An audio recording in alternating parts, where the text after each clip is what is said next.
idea for all this really came from a dream? Yes, it did.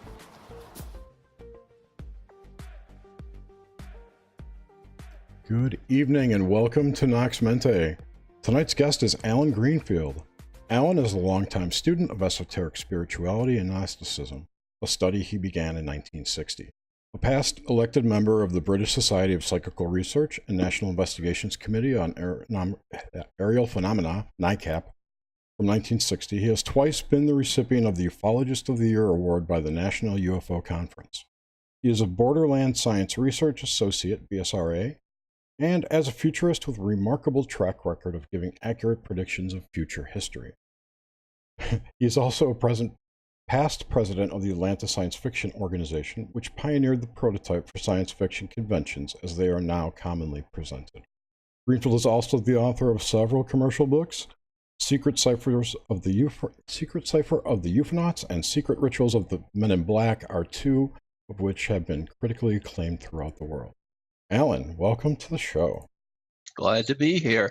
You know, there's a new edition of both the UFO books together. It's called The Complete Secret Cipher of the Ufonauts from Paranoid Press. I didn't solicit it, but they came to me and they said, why don't we put out a combined edition? And I said, sure, why not? And it's doing quite well. I just ordered that, by the way. I was excited to see it together. That's the one I bought.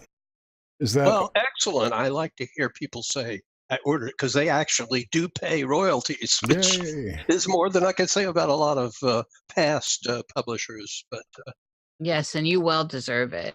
That's for sure. Absolutely. Well, it's all I get. Starving artist and all that. So. And a retired stand-up philosopher. Yes, as I like. I got that I stole it from Mel Brooks from History of the Earth, History of the World, Part 1.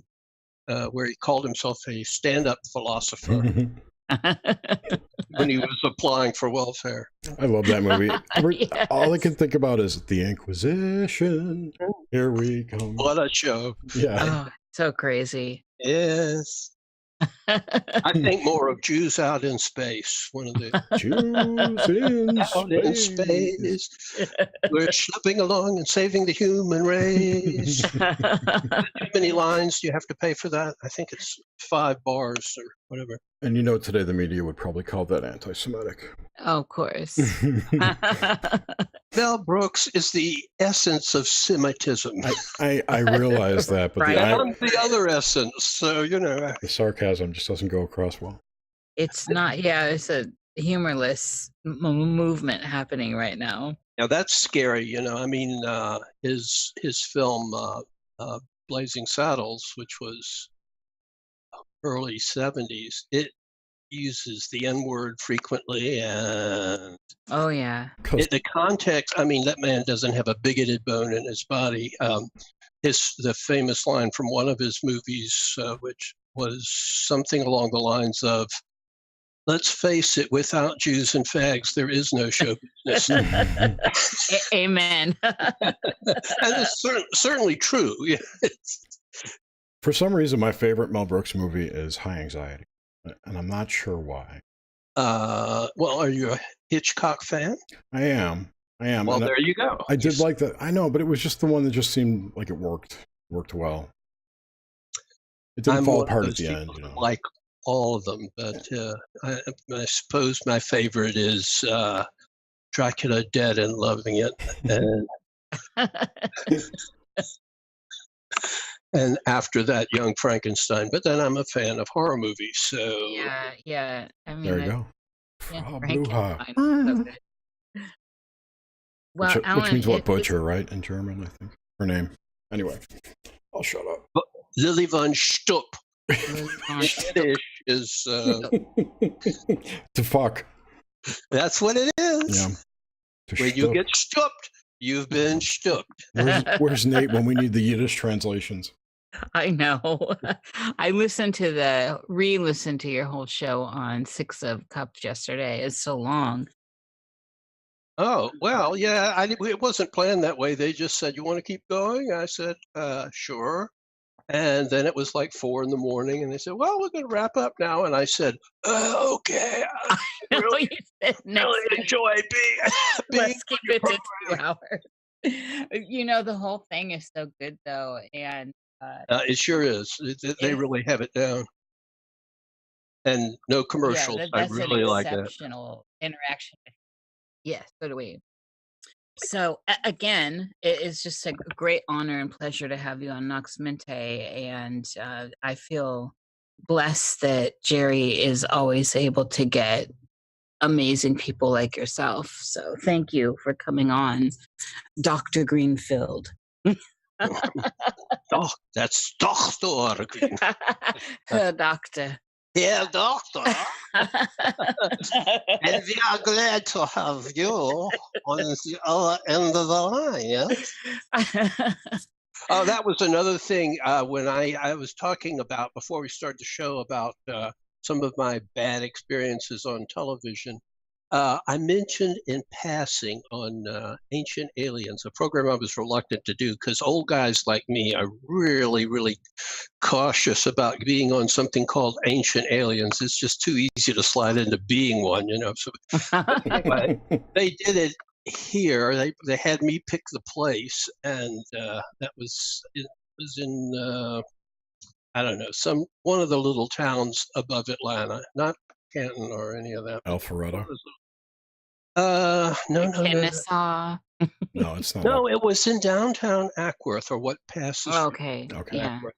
It was an old building that looked like I even wanted to shoot a little, Heroin? YouTube movie there, movie. because it was like it used to be a factory, and then it was turned into a restaurant, and now it's an empty building again because it's right next to the railroad tracks. But anyway, so they borrowed the building for a day, and they interviewed me for about 2 hours, of which 2 minutes got on TV. And in the 2 minutes, I mentioned in passing, well, when I was at the Project Blue Book files, which were then stored in Huntsville, Alabama. And there's a story that goes with that. I was worried they were going to be destroyed. I went to my then Senator Richard Russell, who had a lot of clout because he was the head of the Armed Services Committee back when that meant something. And I said, there's a rumor it's going to be destroyed. And he said, well, let me get you a security clearance and you can go take a look at them. So I did. And I was looking through, I don't even remember what I was looking for, but I looked down and there was the recently retired Wernher von Braun. And I thought, Oh, wow. what the hell is he doing here? That was my reaction at the time. And then I thought, a damn Nazi son of a bitch.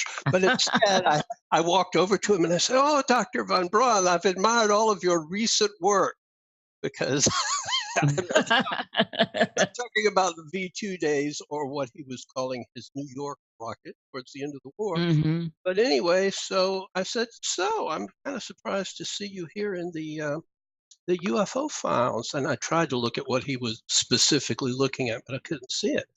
And my saying this to you is longer than my whole conversation with him. It was like 3 sentences. He said, well, the stuff that we did, we had help. Mm-hmm. And I thought, do I pursue this? Standing in the middle of the secret files of Project Blue Book with a guy who is known to change sides very quickly? Or do I just say, well, nice meeting you, sir. Have a great rest of your life before you go to hell? I didn't say that, but I thought it. I did think. And I wondered. Which is going to make it happen like now. 10 seconds, I mentioned that in passing. It was probably 30 seconds.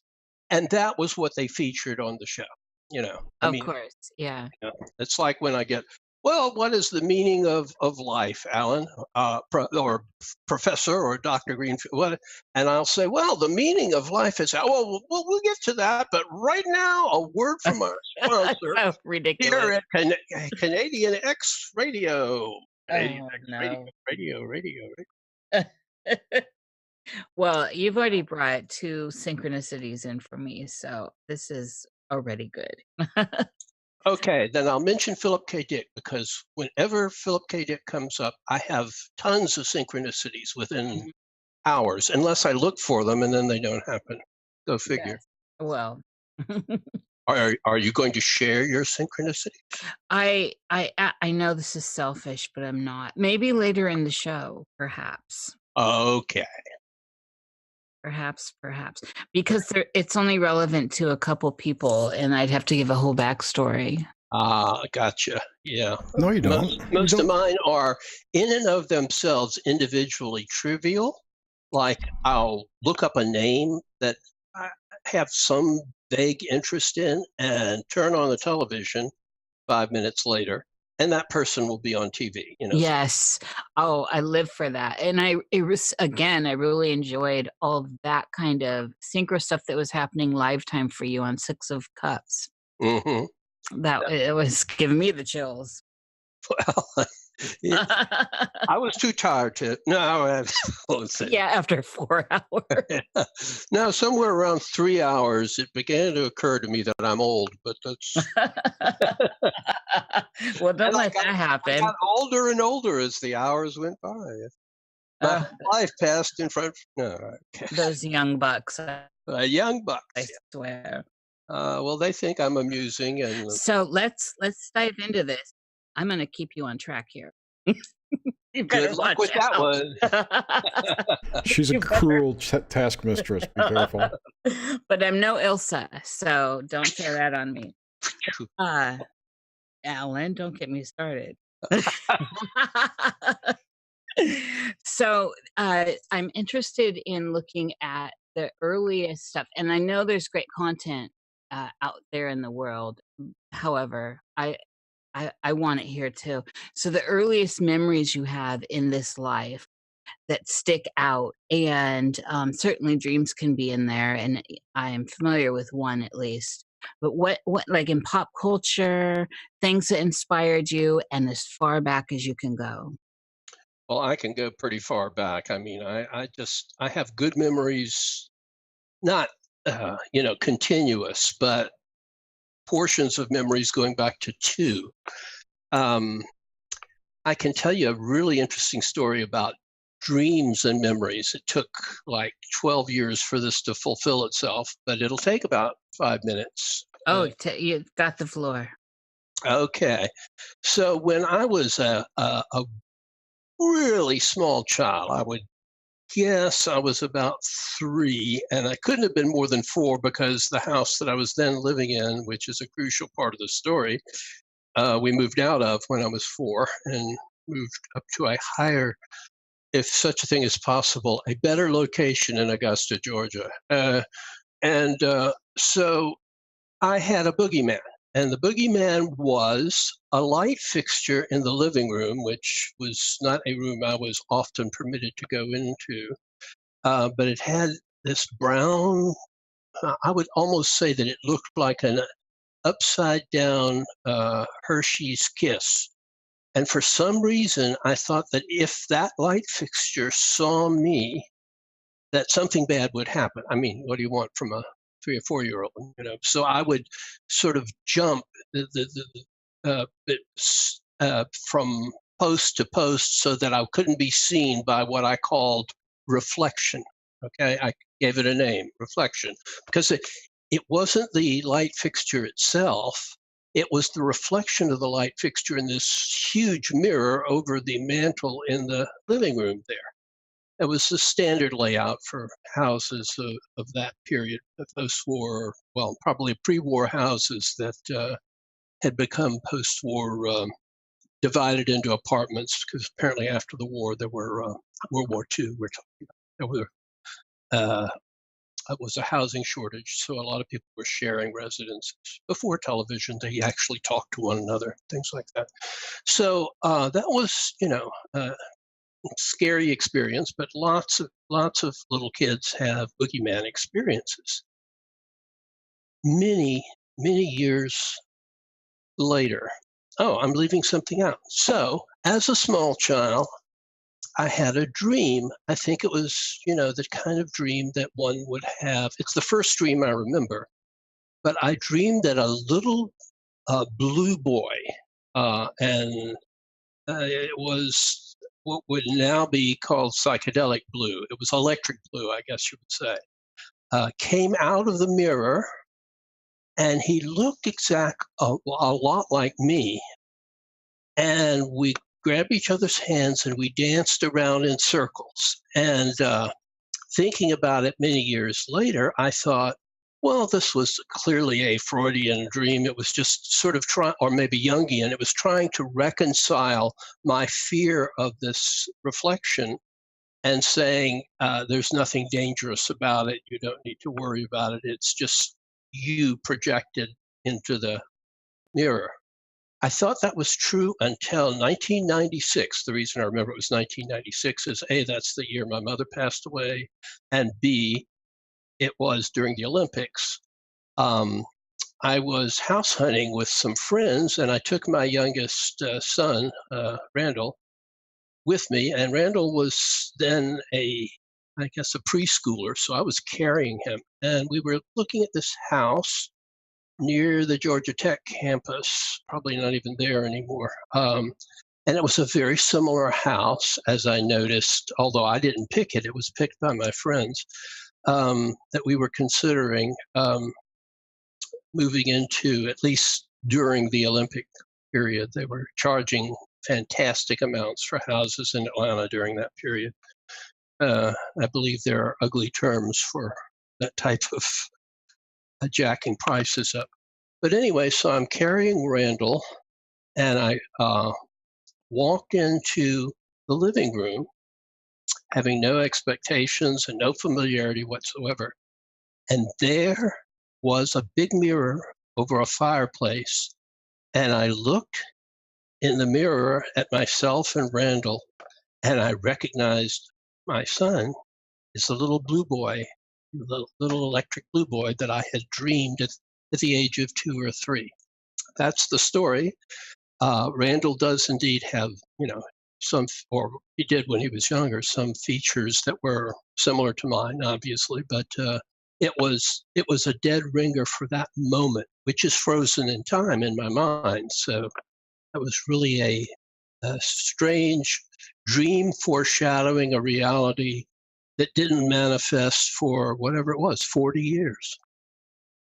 That's phenomenal. Did it have a feeling at all of that kind of deja vu that we get? Yes, and it also was a sharp intake of breath on my part. Mhm. And then the people that were with me were wondering what that was all about. And I didn't care to share it. In fact, I don't think I've ever shared that story until right now, because most programs don't ask about dreams. That really is remarkable, and it falls under so many different. It overlays into a lot of this idea of consciousness escaping, and particularly the fact that you did experience some of that deja vu vibe with it. I do remember '96 in Atlanta. Oh Lord. Well, okay. My mother lived on 15th Street, and that was right in the heart of where the Olympics were. Mm-hmm. And every year she complained because that was when where the road race went by on the 4th of July, and it was just very loud. Thousands of people running towards Piedmont Park, and people all over the country are going, "Where the hell is he talking about? This is in town, Atlanta, Georgia. The place that got burned down during the unpleasantness of the 1860s." But that's not important right now. What is important is my mother complained every year, and she passed away suddenly and unexpectedly, although at an advanced age, the day before. And I have said to people who look at me oddly, she died the 3rd of July, 1996, in order to avoid having to listen one more time to those people running down the street. And I had to go down there, and basically my eldest son and his wife always stayed with her during the summer break from their college. And I had to go up to her apartment and take care of what to do with her stuff, because it was a condo, but it was a rented condo, and had a short time to do it. Well, I don't drive, so I took MARTA. MARTA is the Metropolitan Atlanta Rapid, quote unquote, transit, quote unquote, system. That's Oy That was exactly what I kept saying on the train. It reminded me of the train to Buchenwald. And in a way, it was the train to Buchenwald, because it let me off at Art Center, and there's still crowds of people everywhere. And it was just, I can't even remember why I'm bringing this up. Must have had something to do with what we were saying.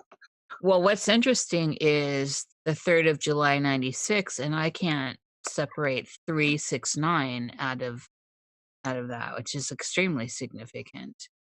So, but let's move back further. So back into your childhood, what were the things going on so firstly, did you have a relationship with nature? And since you're in the Georgia area, I have to assume that it seems like nature's everywhere. And then what were the things that inspired young Alan that could be considered pop culture? Good question. Okay, my mother was I keep talking about my mother, but that's okay. What do you think, Dr. We're coming back to your mother, by the way. Okay. Okay. This has something to do with, she was a daily, there were 4 theaters in Augusta, Georgia at that time. They were all on the same street, Broad Street, because it was basically the only commercial street in town. And she would go to the movies every day. And for those she deemed appropriate, she would take me. First one she took me to was Destination Moon, based on the Heinlein fantastic, impossible story of men going to the moon. And I liked it so much, it says in my baby book, she took me to see that 6 times. And since it only played, I assume, for 2 weeks, that means, every other day. So I'm sure that had some influence on my future life. The next thing I remember is also movie related. Apparently my father was in DC and saw the original version, I say the original version of The Day the Earth Stood Still, and was very impressed by it because it had this kind of documentary sort of flavor to it. He came back and he told my mother, "You got to go see that. It's so realistic. It has Drew Pearson in it and blah, blah, blah, blah, blah." So my mother takes me, and my mother had a habit of going into movies whenever she got there. She didn't look at the time. She didn't look at the start. They didn't throw people out at the end of a feature. So we'd go in the middle. You have no idea what it's like to see Gone with the Wind. Gone with the Wind. Gone with the men who are gone with the wind. Make of it what you will. Doesn't matter. The point is, Love it. From the middle to the end, and then sitting through the first part. That's so. We come in the middle of The Day the Earth Stood Still, and a few minutes later, Gort, you'll remember Gort, the friendly robot, picks up Patricia Neal in one of her major roles and carries her into the flying saucer.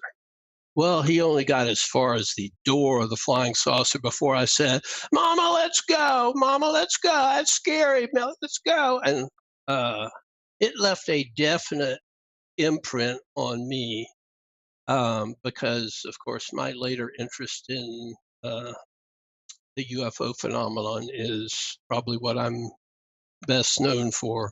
It'll be on my tombstone. He liked flying saucers, but tomorrow afternoon at 3:00. No, but not the anal probing, right? That came later. My taste developed. There was something about my doctor and Vaseline. The Day the Earth Stood Still, ironically, just played the other night on cable TV. I hadn't watched it in ages. It had been so With long. Keanu or the old one? No, the original, the Okay. only one. And for me, it's the only one. And I sat through it and was stunned at how much made it has made it into pop culture. One-liners, just all of it. Of course, Iron Man and all that. It was a trip, to say the least, to rewatch it after a very, very long time. Sync. That's Mhm. probably in the category. And I probably shouldn't mention this, but the evening that I lost my virginity, I was waiting for a young lady to arrive, and I turned on the television, and guess what was on TV? Court. Yes. Patricia Neal walking towards the television. So that was a memorable day too. That was. How old were you when you lost your virginity? Let's see. How old was I in 1965? I was 18, 19, something like that. Oh yeah, good. That's Probably end of 18. That's the year I was born. So Shut up. there's a sync. Alan loses his virginity. Jerry comes out. Well, so to speak. Do you want to rephrase that? Or I know. Oh my goodness. Okay, anal Layers probe. within layers. Anal probes. Okay, Yes. Make sure you're pre-lubed instead of allowing their nasty lube. So this is pre-show chat, people. Anyway, so this had a huge impact on you, of course, as you've mentioned, and we can look back and see how it's had an impact on you, thankfully. What else was going on that seemed impactful? Like, did you get outside and play? Did you make forts? Were you an indoor kid? Were you a book nerd? Oh, no, well, no, I wasn't a book nerd that far back. I took up books when the Tom Swift Jr. series came out. Tom Swift Jr. and his flying underwear machine, things like that. That was late 50s, so I was considerably older. Up until then, it was comic books, and particular comic books, the science fiction comic books, but also the funny animal comic books, which when I became more or less an adult, or as close as I've ever been, I found out that they were done in those days by a guy named Carl Barks, who was a great comic book artist. And Is this before Robert Crumb? Oh, way before. Yeah, okay. Robert Crumb was not even an egg in his mother's uterus at the time. I'm sensing a theme. Internal. Yeah. Exactly. R. Crumb was mostly known for underground comics. So True. underground comics were much later. They were not even possible. I was a fan of EC comics, and they were literally confiscated by the government. Mm-hmm. I remember going to get my latest edition of Tales from the Crypt and other things from a spinner somewhere in Florida, if I remember right.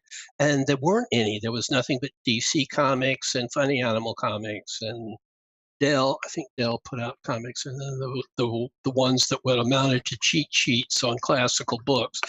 And no EC comics. And I'm too young to know what had happened, but apparently they decided, based on Dr. Wortham's famous book that said that comic books were corrupting children, they picked on East educational comics, as they were known, and confiscated them, and they went out of business except for one title, which they changed from a comic book to a magazine and called it Mad. Mm-hmm. Oh, yes. And I switched over to Mad. But when the nature part of it, if you are from a place like Augusta, Georgia, which is on the Savannah River, just across from the place where they were making the plutonium triggers back in the day of the coming nuclear war, Lest we not forget. Yes, and dripping tritium into the river that we were all drinking from. I'm the sole survivor of that picture. They wanted to make us glow in the dark. Yeah. There were people that walked around Augusta with gas masks. People didn't quite know what nuclear energy was, but they were like, they picked up a town and moved it out of the area where they were making the plutonium triggers, and there were two nuclear power plants there too. I think that was part of the processing. I don't know. Many years later, I was there to protest its existence. It's sort of still there, but in any case, if you live in that area, it's a swampy area. There are even occasionally alligators seen that far up the Savannah River. It runs all the way to Savannah, Georgia, USA, on the Carolina border. So I spent a lot of time outside enjoying the insects. They didn't enjoy me so much. Chasing birds, going up to the reservoir because my parents forbid me to do that. So I went up there frequently. And behind our house was a backyard, and then what my parents called, and so I called it, the backyard, which didn't actually belong to us, but they found some obscure law that if you improve it and nobody challenges you for 8 years or something like that, it becomes yours. So I would play in the backyard because it didn't have grass. It had dirt, and kids love dirt. So I would take my little road work toys out there and build roads. And I did a lot of that. And the flora and fauna was so rich at that time in that place. My mother later described Augusta as buggy. And I think it was back then. I suspect that it's not now because I see less and less wildlife. Even in the neighborhood I live in now, and which is the neighborhood I grew up in Atlanta. When I was a kid, you'd see the occasional fox. You would see lots and lots of chipmunks. You would see, you would see the evidence of gophers having passed through your yard. And I don't see any of that here now, but my dear friend Michelle tells me that she lives further out and across what passes for a river here, at the Hoochie. Well, if you've ever done the river run and gotten out of your boat, you have no doubt that that is not a river; it's a sewer. Yep. That was an adventure with the OTO members on a raft, and I got out because we were stuck on a rock and there was nothing under my feet. No symbolism there. Horrible sludge underneath, and broken beer bottles, which I was barefoot, so it was interesting. It was very interesting. That was foreshadowing for you there. No, that's the way it is with the OTO. That's what I'm saying. You get in and you're going to go to pool parties and that was the 4th of July too, now that I think about it. And all sorts of events. And then the longer you're there, the slimier. Yeah. And finally, you reach the pinnacle positions of great enlightenment and discover the slime is really what it's all about. You discover the rubber chicken. There was nothing. Rubber chicken with that alien slime all over it. I won't even tell you about the dog of evil. But I love the rebel gene in you so much. I just so admire it and how free you are with.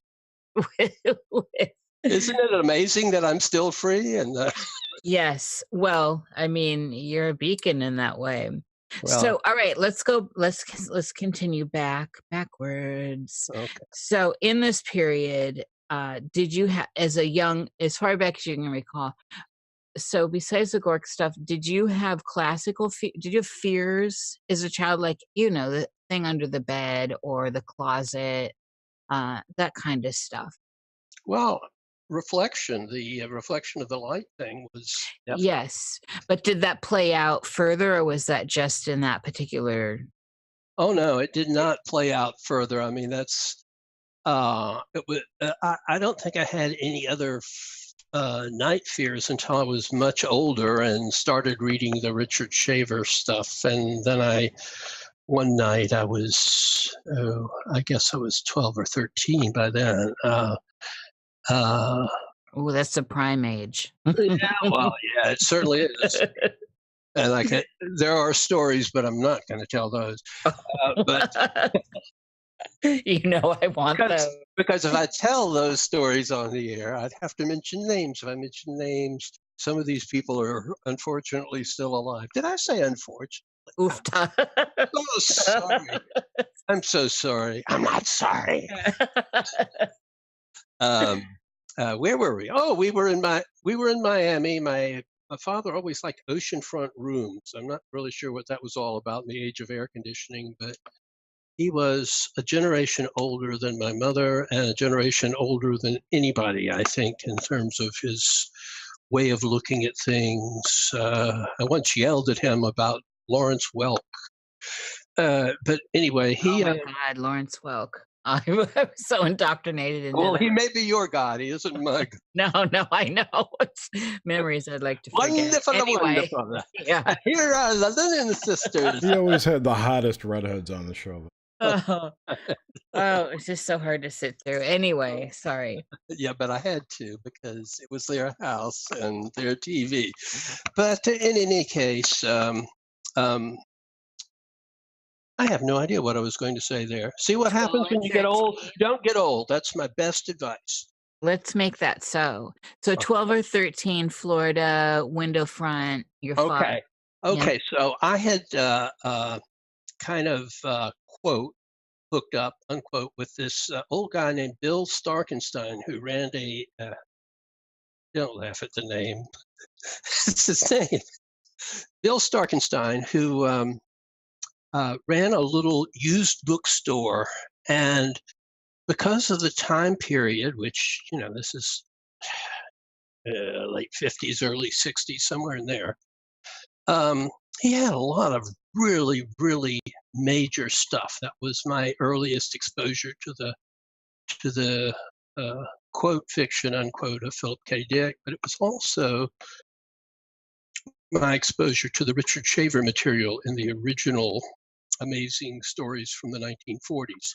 He just had bunches of copies of Amazing and Fantastic and was selling them for $1 or $2 or whatever. So I was reading that stuff for a couple of years as a preteen, teen, tween, whatever I was at that point. And my parents always got me a separate room because they could, and because I was a nuisance. And so I was in my room on the ocean front, and I fell asleep, and I started to have this really, really, really vivid dream about the Diros coming to get me. Now, if you don't know about the Diros, I'll be glad to endarken you. Endarken us, Alan. Well, Shaver, who I knew, I didn't know him then, but I eventually got to know him, postulated the notion that there were, under the earth, there were vast caverns that at one time had been inhabited. In fact, the surface of the earth had been inhabited by advanced races of beings, the Atlans, the Titans, and they had left when our sun began to put out the kind of radiation that ages people. So those that were left in the cave became detrimental robots, because they became distorted beings because of the residual radiation that got even to them under the ground. But they still had all of these, what Shaver called mechs, machines that could do all kinds of, all the effects that you have read about in any kind of science fiction, particularly early science fiction. They had access to it. They were not particularly smart, but they knew how to manipulate people's dreams, and they knew how to lure people to their underground caverns where they ate them. A little bit of H.G. Wells thrown in there, but well, The Morlocks. yes, Morlocks. Warlocks or less locks, it doesn't matter. Point is, the less locks, the more Nova you eat, but that's a deli story. How do you like free association? I love it. Okay, so this dream was very, very vivid. I mean, most of my dreams are nightmares, but they're nightmares with clear, unresolved conflicts in my life. That mostly now they're about money and aging and going back to the house I grew up in and watching it dissolve around me. But I think that may be. Oh, wait. We'll get to that later. Okay. So this dream might have put me off the whole UFO / Shaver / underground cities / alternate dimensions, which is what I eventually settled on. As I don't think there are caves full of detrimental beings, but I do think that there are portals or entrances, some of which are in caves, that lead to other worlds. And that dream was kind of a jumping off point. It was also kind of a watershed in the sense that, or an ordeal in terms of initiation, that I could have run away from, but instead got more involved once I had pulled myself together, because there was no more sleeping that night. But it didn't lead to my having endless dreams about that. My mother had a dream once that I was abducted by aliens, but it didn't involve any. Did she tell you about the dream? Yes, she did. Will you share that? Well, to the extent that I can. She said she and I were out in our backyard, which is about walking distance from where I'm sitting right now. And a UFO came down. This is after I had already become active in ufology. And how old were you around this time? Around 14, I guess. Okay. And so I was going to UFO conventions, and I was already doing, reading the books and doing what were then known as the teen ufologists were doing back then, which was a much smaller group of people than are involved in that sort of thing now. But she dreamed that the flying saucer, I won't say UFO, it was clearly a flying saucer, came over, and these little beings came down on some kind of beam. I've known a lot of hardcore IV druggies that have very similar dreams, which to me is quite interesting, if self-destructive. These beings came down on these sort of spotter individual web strands, and picked me up and took me slowly up into the flying saucer. And my mother was yelling, "Oh, don't take him, don't take him." And apparently it was enough of an impression to her that she told me about it the next day, which was pretty much, that's the story. I didn't come back, apparently, and I'm still not back. Of course not. That's phenomenal, actually. What year was that when you were 14? 64. No, 61. Yeah, so something like 1961. 61. Okay. So before Close Encounters of the Third Kind, which is like Oh, way before close. Yeah, That's the opening scene. I'm trying to remember when the Betty and Barney Hill case broke the news. 64. 64, yeah. It was post 47. Oh, way post Pre 70. Yeah. Yeah. It was in the 60s. I thought it was in the 50s, actually. Maybe. No, when the it broke was, the news. No, I was already in ufology when the Hill case came along. There you go. I met Betty Hill once, but so what was your conclusion? Bullshit or legit? Oh no, I don't think so. I do think that any case that is largely dependent on hypnotherapy for memories of it is more suspect than a case where there are spontaneous memories. That's true with reincarnation cases. It's true. Yes. The pleasing of the hypnotist is just one of those things that happens. And therefore, I give them less credence. But those people were as sincere as they could possibly be. Yes. I mean, there's an alternate theory about that, but the fact is what that allowed to happen, because it got so much publicity from John Fuller's book at the time. I think it was Incident at Exeter, or was that his other book?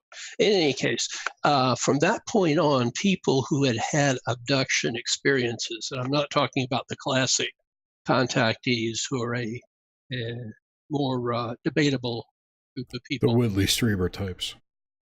Oh, no, that was much later. With that type of abduction. Yeah, well, I was thinking about people that were that claim repeated contacts with specific aliens from places that we now know they couldn't be from, like Venus, which is that whole rash of stuff that came out. But that was 50s stuff, and it also. I'm about to do a series on my Facebook page about occult fascism, and it talks quite a bit about how the UFO contactee movement came to a very large extent out of the fascist. Notice I don't say neo-fascist. The fascist movement in the United States that preceded World War II, and then, of course, got into a lot of trouble during the war. William Dudley Pelley was one of them, and then one of the major contactees was an associate of that group. The IM group was from Mount Shasta people there. They're not necessarily all of them fascists, but the root of it was a group of people who were great admirers of Adolf Hitler. And well, they've morphed into Scientologists now. Well, there's the whole Maria Orsic stuff. Scientology all tactics, rather. Oh, I believe that's a modern fraud. Yeah. Okay, the Vril stuff. Well, no, not the Vril Society as such. It existed. It was an interesting place, and the Nazi movement started at a Vril Society meeting in 1920 something. No, it was in the teens. It was either during or before. Well, it was during World War I for the Germans anyway. But apparently Rudolf Hess was a member of that, and he brought Hitler to a couple of meetings and blah blah. But that wasn't their orientation. Their orientation was this based on the one of those inner Earth notions that there was a race of beings in the hollow earth who, and I'm not saying I believe any of this, I don't, but that used a power called Vril. And Vril, the power of the coming race, was by a famous writer. But the point is, now the in the Vril Iron Sky Society movies too. And the Tula group were sort of the nuttier wing, if that's such a thing as possible, to the Nazi movement in Germany, because it attracted fringe type people. Yeah. Until the Nazis came to power in 1932, I think 33, they were a fringe group. They sort of came to power by default and by luck or bad luck. Point is, they rose and fell, and the Vril Society, pretty well documented by Willy Ley, who was an early defector from Germany when the Nazis came to power. He said he just dismissed them as wacky people who believed in a fiction book being fact. The inner earth, yeah. Well, I wanted to wait. Let me give you one more piece of information on that, because it's okay. True. Everything you've heard about Maria Orsic and all of this, the ladies of the Vril Society, it was all men, and that they had long hair because that was their antenna to contact their source on Beetlejuice. Beetlejuice. But that whole persona, wasn't it all manufactured? It was kind of staged. It was manufactured by a Nazi group on the internet that are still on the internet. In fact, how were they on the internet in 19 whatever? Oh, it isn't that far back. Are you saying the story was manufactured? It was manufactured late and is retrofitted onto the Nazi past.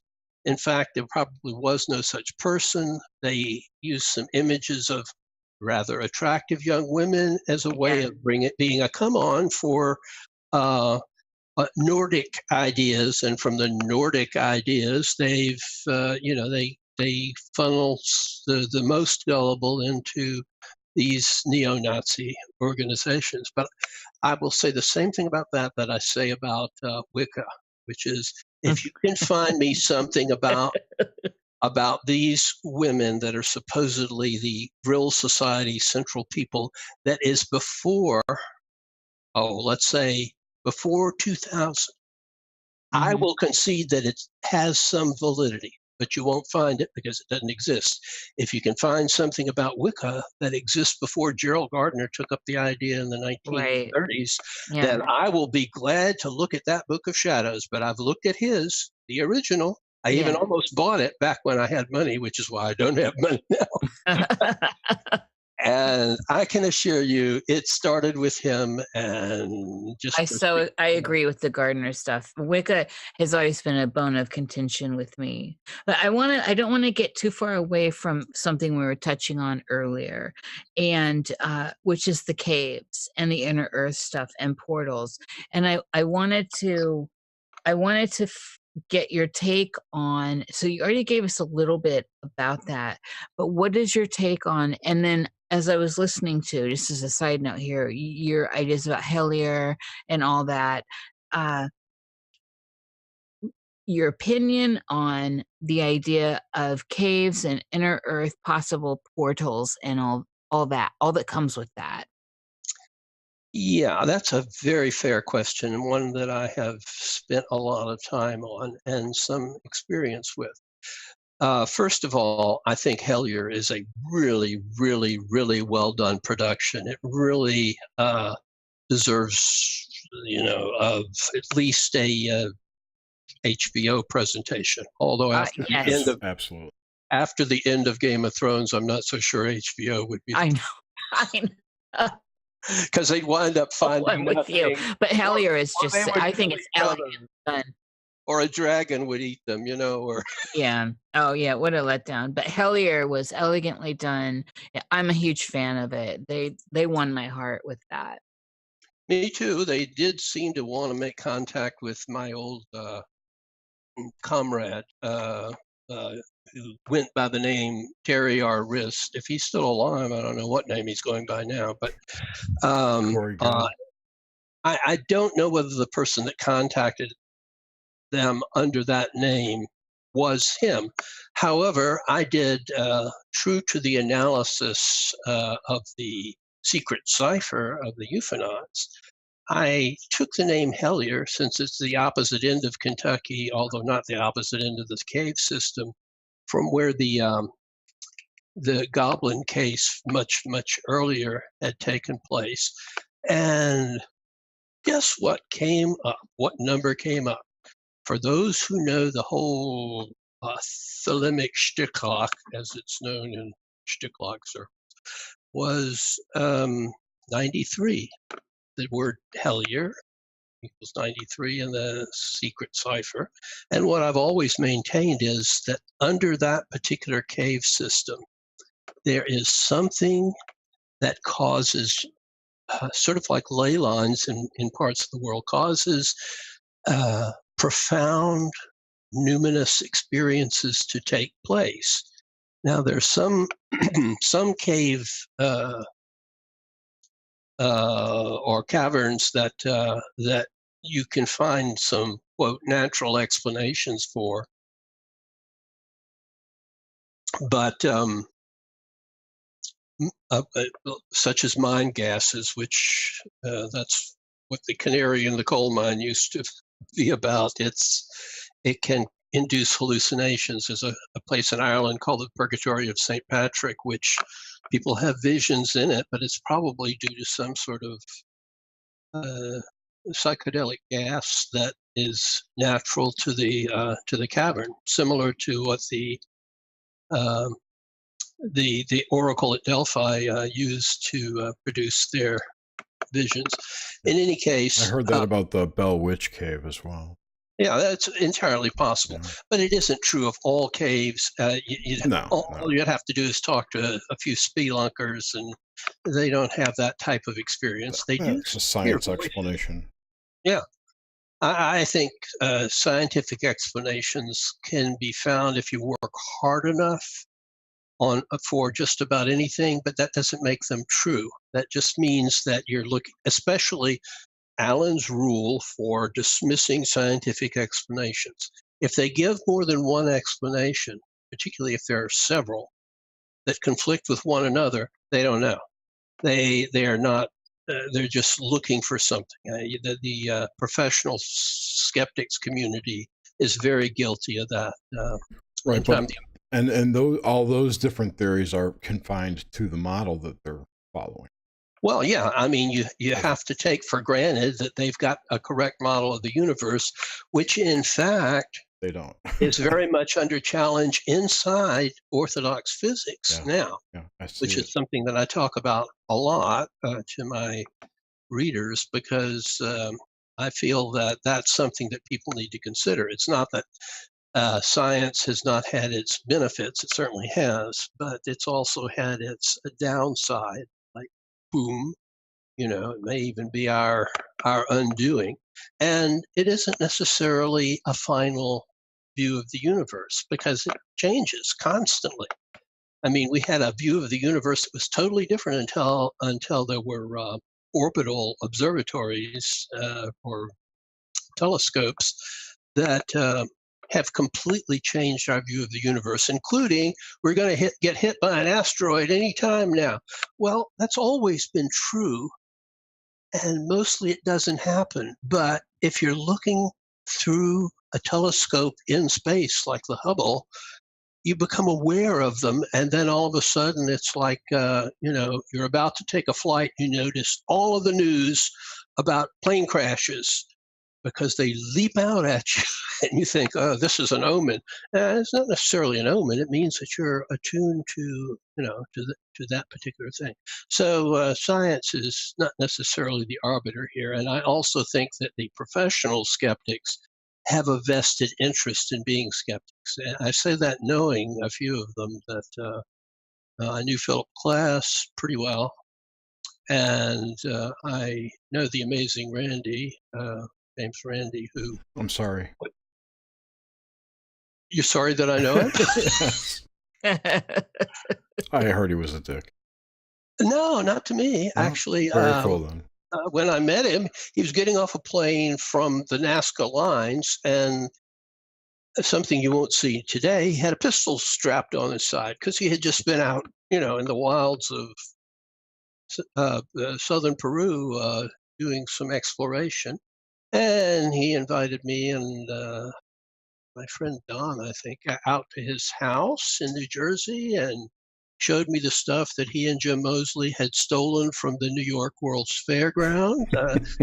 And pretty impressive stuff. I mean, it took a lot of hauling away.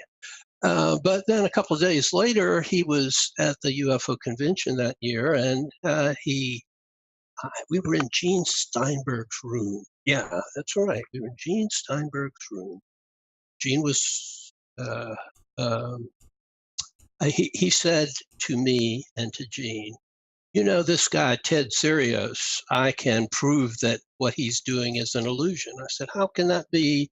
He has dozens of people and trained observers surrounding him when he produces these thoughtographs, thought photography things. Mm-hmm.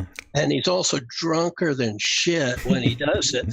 So I think any sleight of hand would be very, very difficult in that level of inebriated state. He said, no, let me prove it to you. So he said, hold up your Polaroid. And I forget who held it up, but one of us, not me, held it up.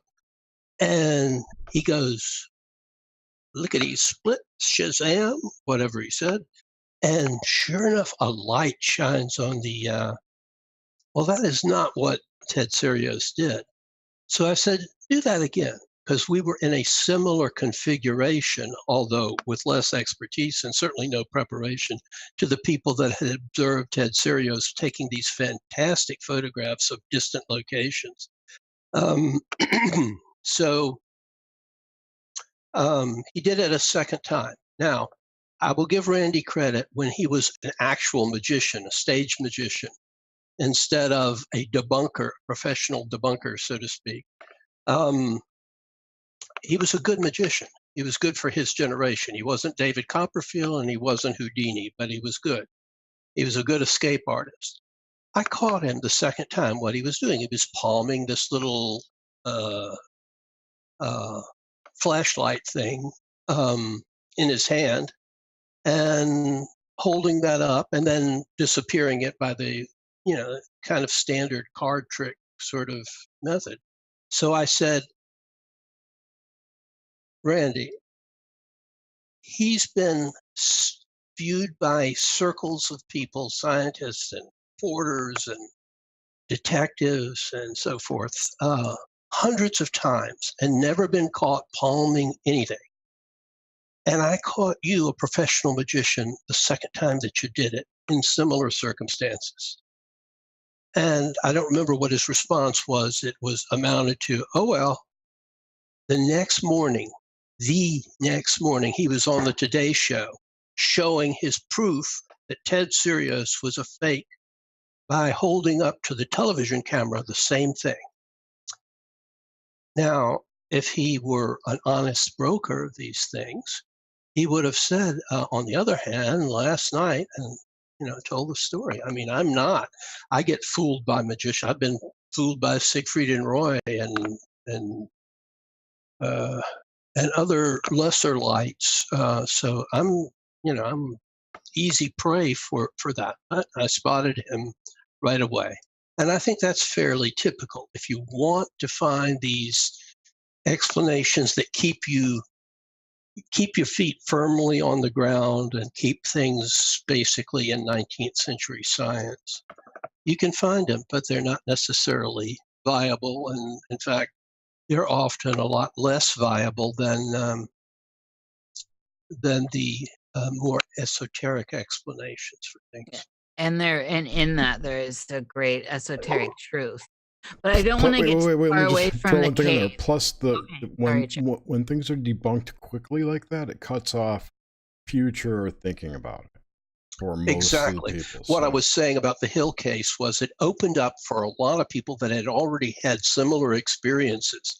So whether the Hill's experience was a product of hypnosis and bad dreams, or whether it was for real, or social engineering program, or as the case may be. A lot of other cases, which may be one or the other as well, have turned up. And in fact, John Keel coined a term, silent contactee, for people that have had these experiences, but for, I hope, obvious reasons, have not chosen to come forward with them, except when they get a lot of publicity. Some people get emboldened to say a lot more about it. But Yep. We wanted to get back to what I dreamed on Thursday, November 11th, 1961. Before I get in trouble. You're not Before in trouble, Jerry, but become the skeleton in the closet. keeping you two on track is a challenge. Yes, it is. So back to the caves and the idea of portals and interdimensional stuff through caves, and I've got a thread here I'm following. Okay. So we were specifically talking about when you were 12 or 13, right? And the Morlocks, all this stuff, and you came out of that, and you started talking about your ideas of portals in caves there before we got off on this the Randy stuff. Mm-hmm. So can you take us back and give us an idea? What are your thoughts on interdimensionality or the caves as portals, aside from the possible explanation with gases and all that, which we all agree upon that, do exist? Of course, it's real. The canary in the coal mine's a long honored tradition. Well, one thing that I fairly quickly realized after that was that the conventional may be the wrong word to use there, the standard explanation for UFOs and adjacent phenomena, which is the nuts and bolts theory, the ETH. Yeah, the extraterrestrial hypothesis just did not fit the evidence. First place is a good sociological question about why was that leaped to or leapt to or clatu, something like that. Concluded when all of these things are seen on, near, or under the earth.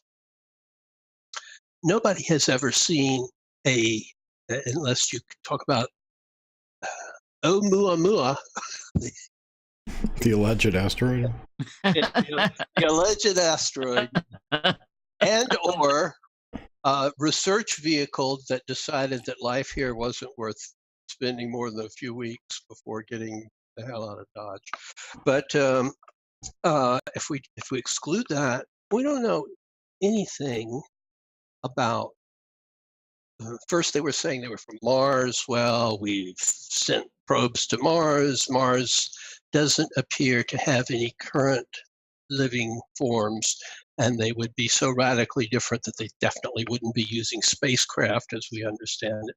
And then it went to the nearest stars, but I think most people that talk about that have no idea of the complications and the vast distances involved there. It's not the first explanation you'd go to, and yet it was what a lot of people leaped to as early as 1947, a year or two before that. BSRA under Meade Lane, who was a great magician as well as what eventually came to be called ufologist, said these are from other dimensions. I started to think more in terms of that because natural explanations didn't work in the best cases. They just simply did not work. On the other hand, there was a body of evidence that in certain places, under certain circumstances, a host of weird phenomena ranging from Mothman to flying saucers with little hairy men in them have manifested. Now, whether what we're seeing or what the witnesses, the percipients are seeing is the actual phenomena or not, I don't know. Caves and caverns, certain caves, certain caverns, are among those places on the surface of the earth or just beneath the surface of the earth where these phenomena frequently occur. So it seems to me that there's got to be some kind of relationship between the two, because statistically speaking, if you go to some place that has no caverns underneath and has good visibility in the sky, and there are no more than the average number of strange phenomena, sighting and apparitions during the course of a year, obviously that it isn't a particular area of interest.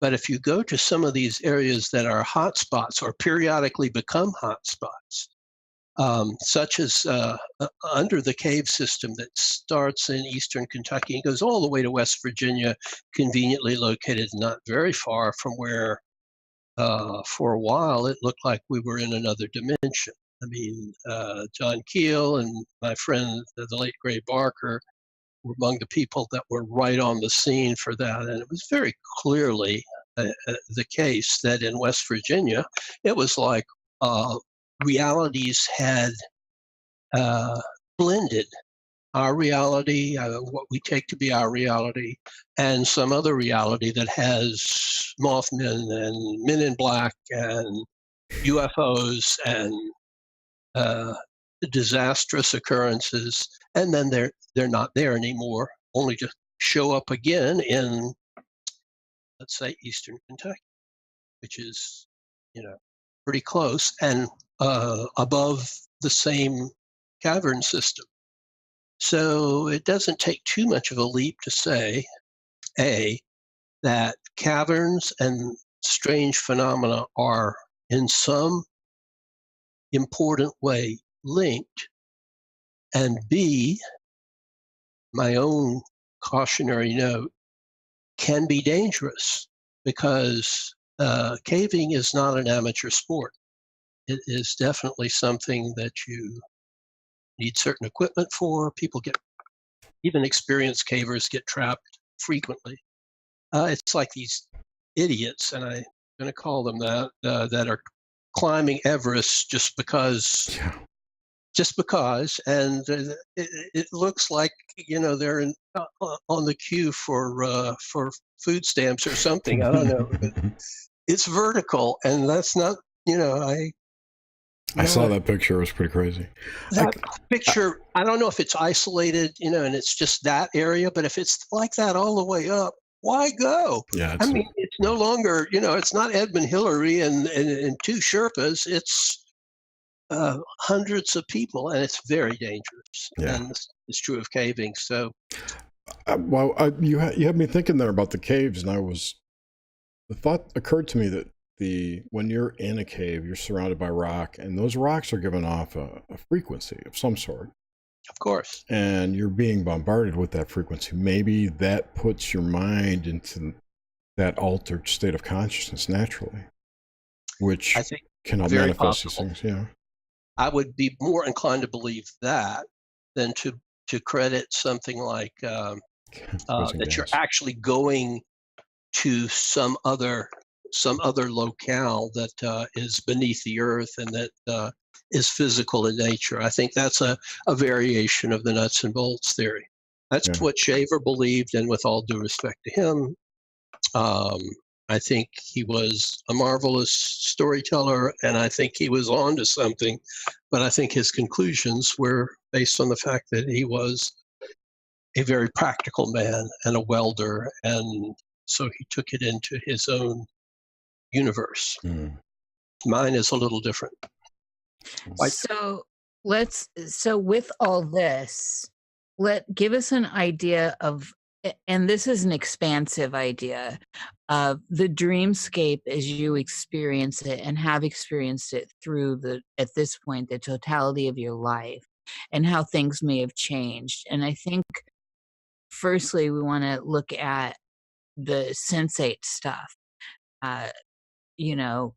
color, taste, sound, all that kind of nuts and bolts stuff. And then possibly the landscape of it before we get into states of lucidity.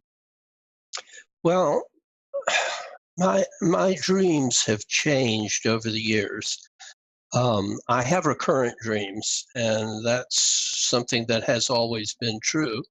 And if you'll name a period, I'll tell you what I remember about the dreams of that period. It won't give you something that's anomalous, but it will give you something that it was repetitious. And that may tell you something about my dreamscape, as you so well put it. So I guess the best way maybe to break this down would be, let's take it in 3 stages. Very early, which you've given us a good deal, you've given us some good stuff there. And then mid, and then up to modern times with the dissolving childhood house. But I'm going from so here's the thread I'm following. I'm going from the cave experience and being inside the earth. And so this doesn't be any woo, not inner earth, but just bear with me, to your inner world, and exploring lucidity through the portal of dream and your inner world, where eventually we'll get to possibly OBEs and all that other stuff.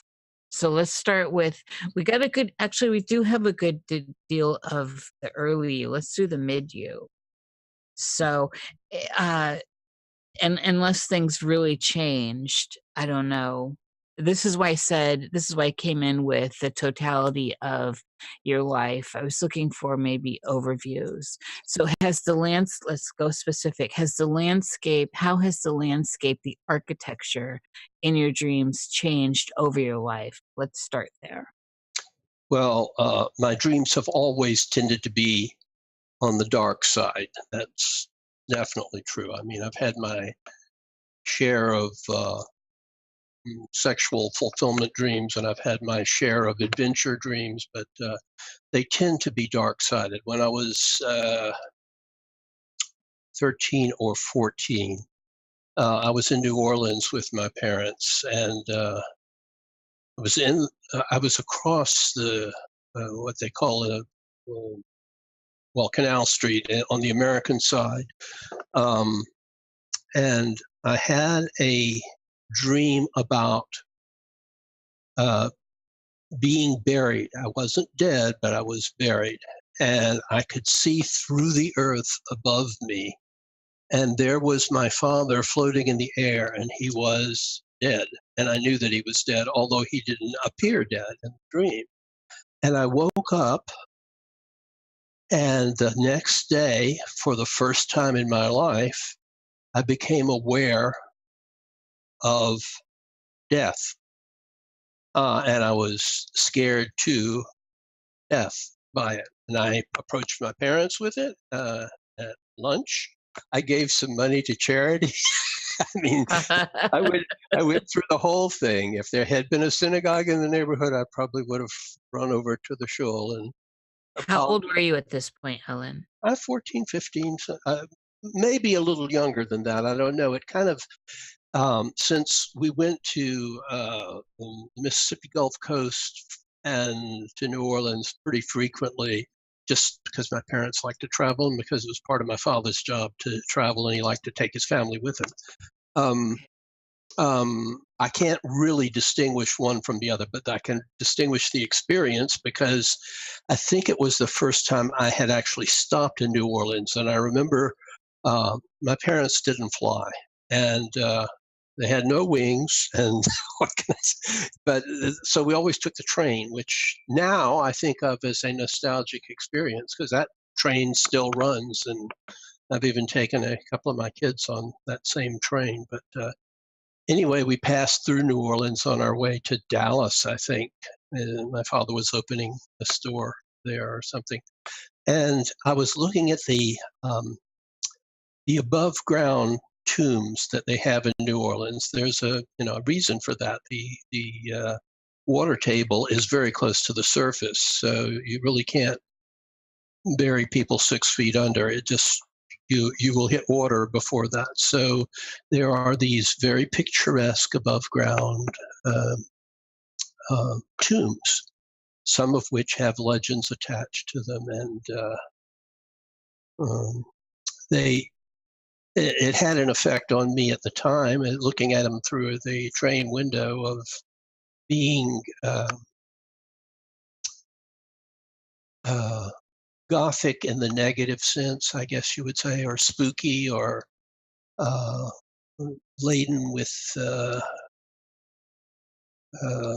negative emotions.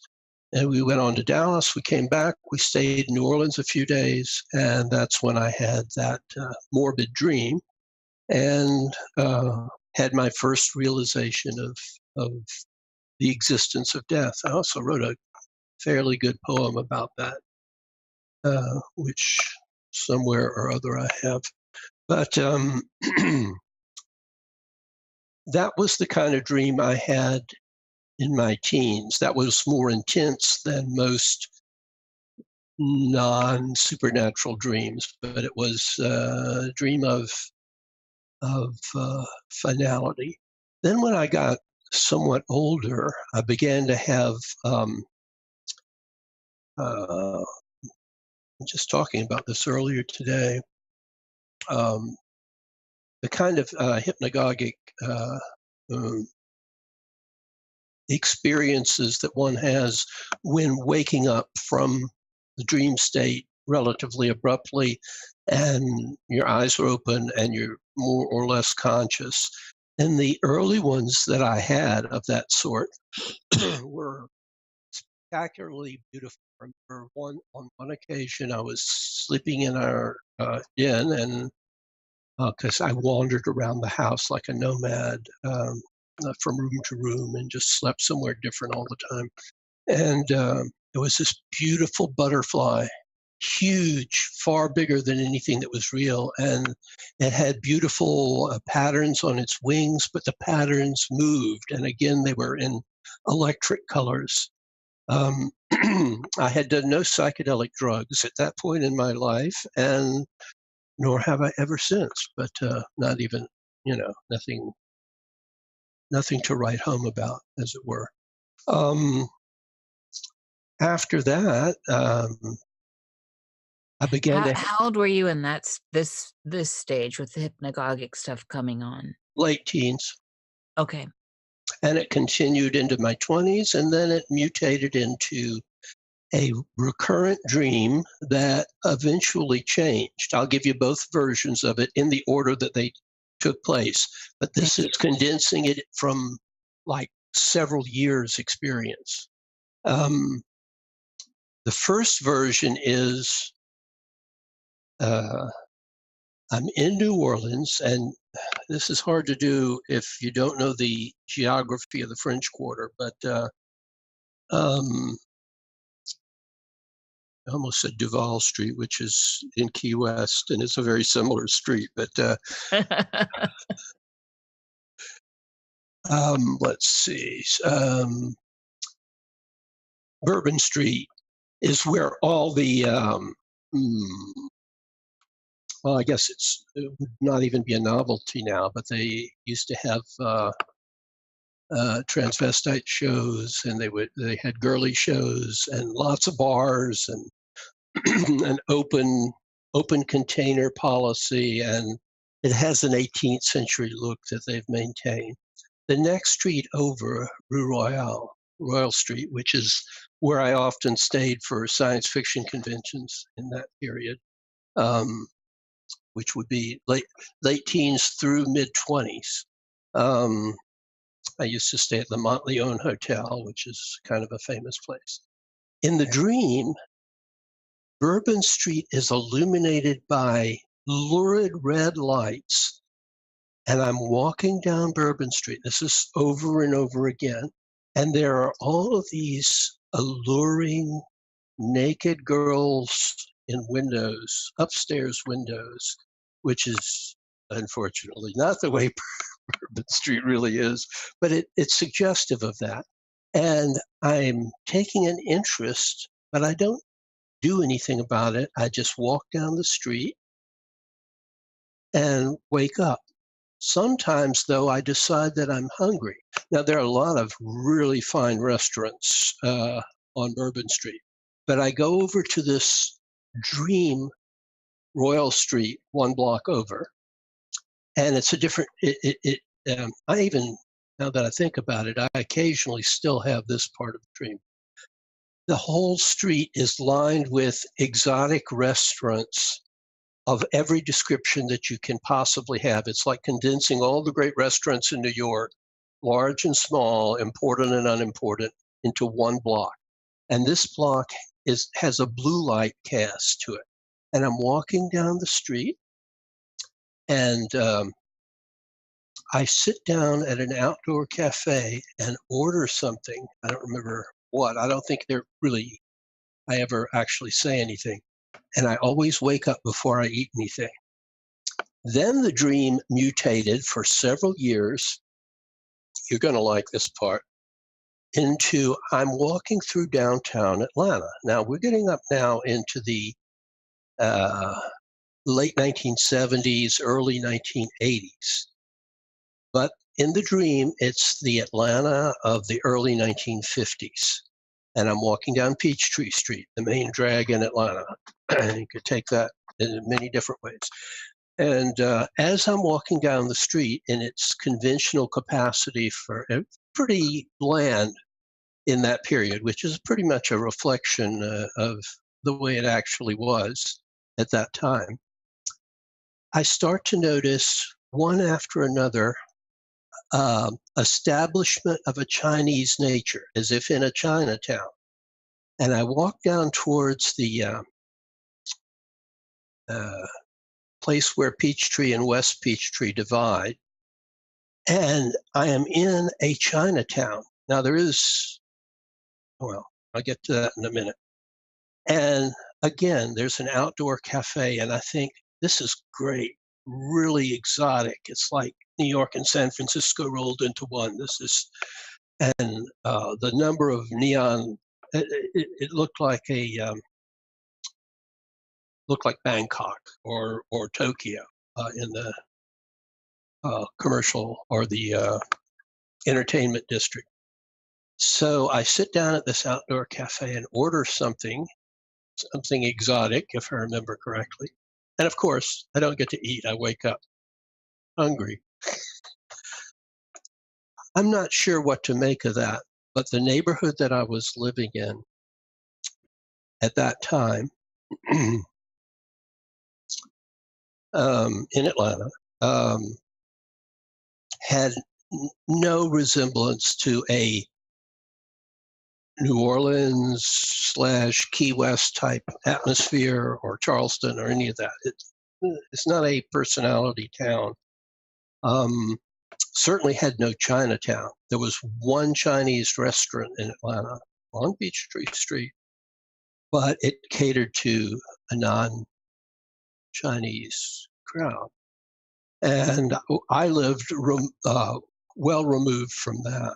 And I started to notice that one Chinese establishment after another was opening up in my neighborhood.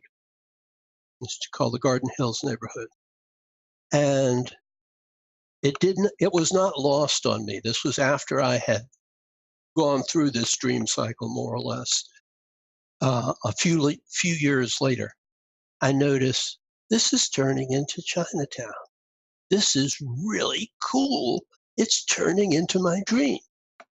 And it did turn into a mini Chinatown on Cheshire Bridge Road. It is less so now. It's more an international place, but there is a Chinatown in Atlanta now. It's called that on Buford Highway in Atlanta. And it's mostly Vietnamese, it seems like. Well, no, that's a separate. It's interesting. There's Chinese, there's Vietnamese, there's Korean, and then there's now, I notice, an emerging Arabic. Well, the Mexicans, there are lots of Mexicans in Atlanta. And there's a separate part of town where there is the second largest population from India in the United States. So this has gone from being a eggs and bacon city to being a city that has, at least where foods are concerned, a lot of exotic things. And that was, of course, the point of my dream. So make of it what you will. I anticipated, in some cases, by 15 years. And then begins your career as a futurist. Well, maybe. I mean, I never thought of it that way, but I suppose so. That's what's remarkable so far about this, you having logged in enough years that, like we saw earlier, 40 years for a dream, the blue boy, your son, right? Mhm. And then all this to transpire. This is really remarkable stuff because you do have the years behind you to see this fulfillment of stuff that was seated somehow in your unconscious, wherever this Pythian, Sibyllian, uh, oracle type seeds going on. I'm finding the red and blue very interesting in this particular dream series as well, in the old Nola of your dreamscape. From, Rue Royale, the bourbon over there that sounds like Amsterdam to me with the ladies in the windows. Yeah. But Amsterdam in the last 15 years. It's not Right. the way Amsterdam was classically, if I understand correctly. And you're quite correct, but I never even thought of that comparison. Yeah, it fits. But I was having that dream a long time before Amsterdam became in those days, Sweden was supposed to be the European decadent place, which it never was. But In context, yeah. in the late Hugh Hefner's mind, projected out on his readers, that's the way it was in Sweden. So, all right, and so let's move. So this is when's the last one in the second series? That brings us up to what age range? Let's say over 40. Okay. And then let's look before we move on to 40. So let's make it from 40 until recently, really, and where we move into the dissolved childhood house stuff. Okay, that would be the end game. By the way, I skipped one type of recurrent dream that I had as a kid. Oh, we want that. Okay, I would, and a lot of children had this. I was raised by the Dr. Spock, not Mr. Spock, the Dr. Spock baby and child care book. And the first edition came out the year I was born. So it was, my mother, that was what she picked up, and that's what she raised me by, because it was the trendy thing to do with early baby boomers. And Dr. Spock later became a kind of a hero to people in my generation because he's one of the few elder people who supported the anti-Vietnam War movement. And that was very important to a lot of people in my generation, particularly boys who were subject to the draft for some reason that leave to the imagination. So in the first edition of the book, which I read when I was a teenager, because I wanted to know what my mother was, what was up. There's no mention of nuclear war. In the last edition, which came out shortly before his death when he had a co-author, there's a whole section on nuclear war dreams. Well, I had them, and apparently there were enough other kids that were having them that by the 1970s, he was writing, messages for parents how to deal with children's nuclear war dreams.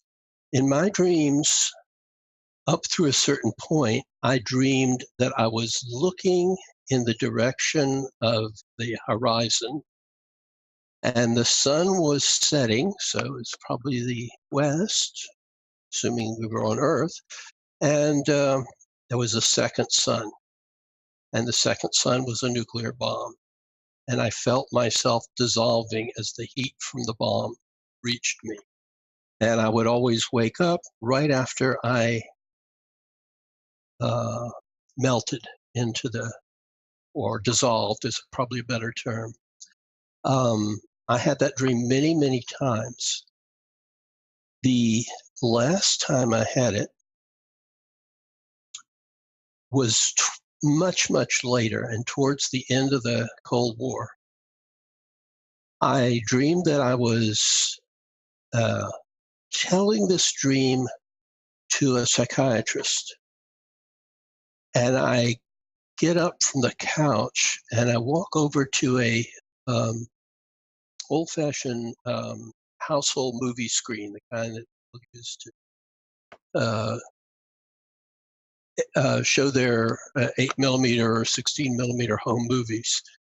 And the movie, don't laugh, the movie Freud was on the screen. And as Oh my God, that's perfect. yes, and as I'm watching, behind the screen, I see this bright light, and I thought, oh no, it's the nuclear bomb again. And again, I dissolved. And that was, that was much, much later in life. I think it was a kind of a resolution of that. And after the Cold War ended, not that the threat isn't still there in one way or another, I haven't had that dream since. The interesting thing, and you can take this to your own shrink if you care to, the interesting thing is it was not an unpleasant experience. The dissolution was quite pleasant. Make of that what you will. And so on this one, what period was this? This, you said younger?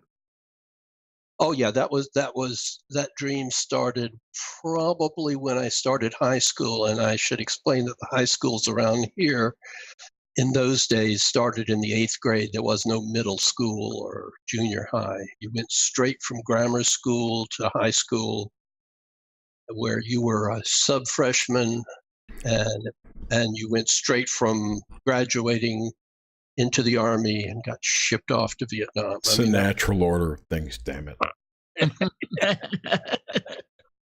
Well, not for me. I got out of the ROTC my own way and got out of the draft another way that won't be mentioned this evening.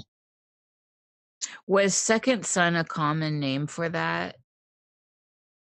No, I don't believe so. But I will tell you that many years later, when Pink Floyd did the song Two Suns in the Sunset, it freaked me out because the imagery was, of a second sun. And a couple of occasions I've actually seen sunlight reflected at an event that I was attending, and I thought, this can't be a good omen. Actually, I don't think there's any correlation at all.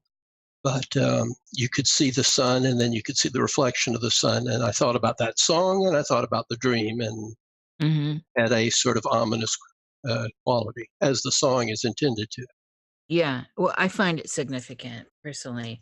That is very interesting. Let's move into modern, or the later half, I guess, and because I want to give some good time to this dissolving childhood stuff, and we haven't even touched on levels of lucidity and all that good juicy stuff. Let's see. This is a hard era to talk about because it starts out on a very bad note. I got my doctorate from the University of Arizona, and my first marriage broke up. And I went to a lawyer to see what my options were, and he said, take your son and get across the state line. So my mother wired me some money, and I got on a bus, and there was my second mistake because it was 72 hours on a through bus from Tucson, Arizona to Atlanta, with my son totally, shell-shocked and talking constantly because he was shell-shocked, and me shell-shocked too. It was a bad situation. And there was a brief period where well, I don't want to talk too personally about it, but my ex and I tried to put things back together. And being back in Atlanta after having spent 1,000 years in college, at least 1,000 years, maybe 2,000. There's a book there. 1,001. No, there's no book there. There's no book whatsoever.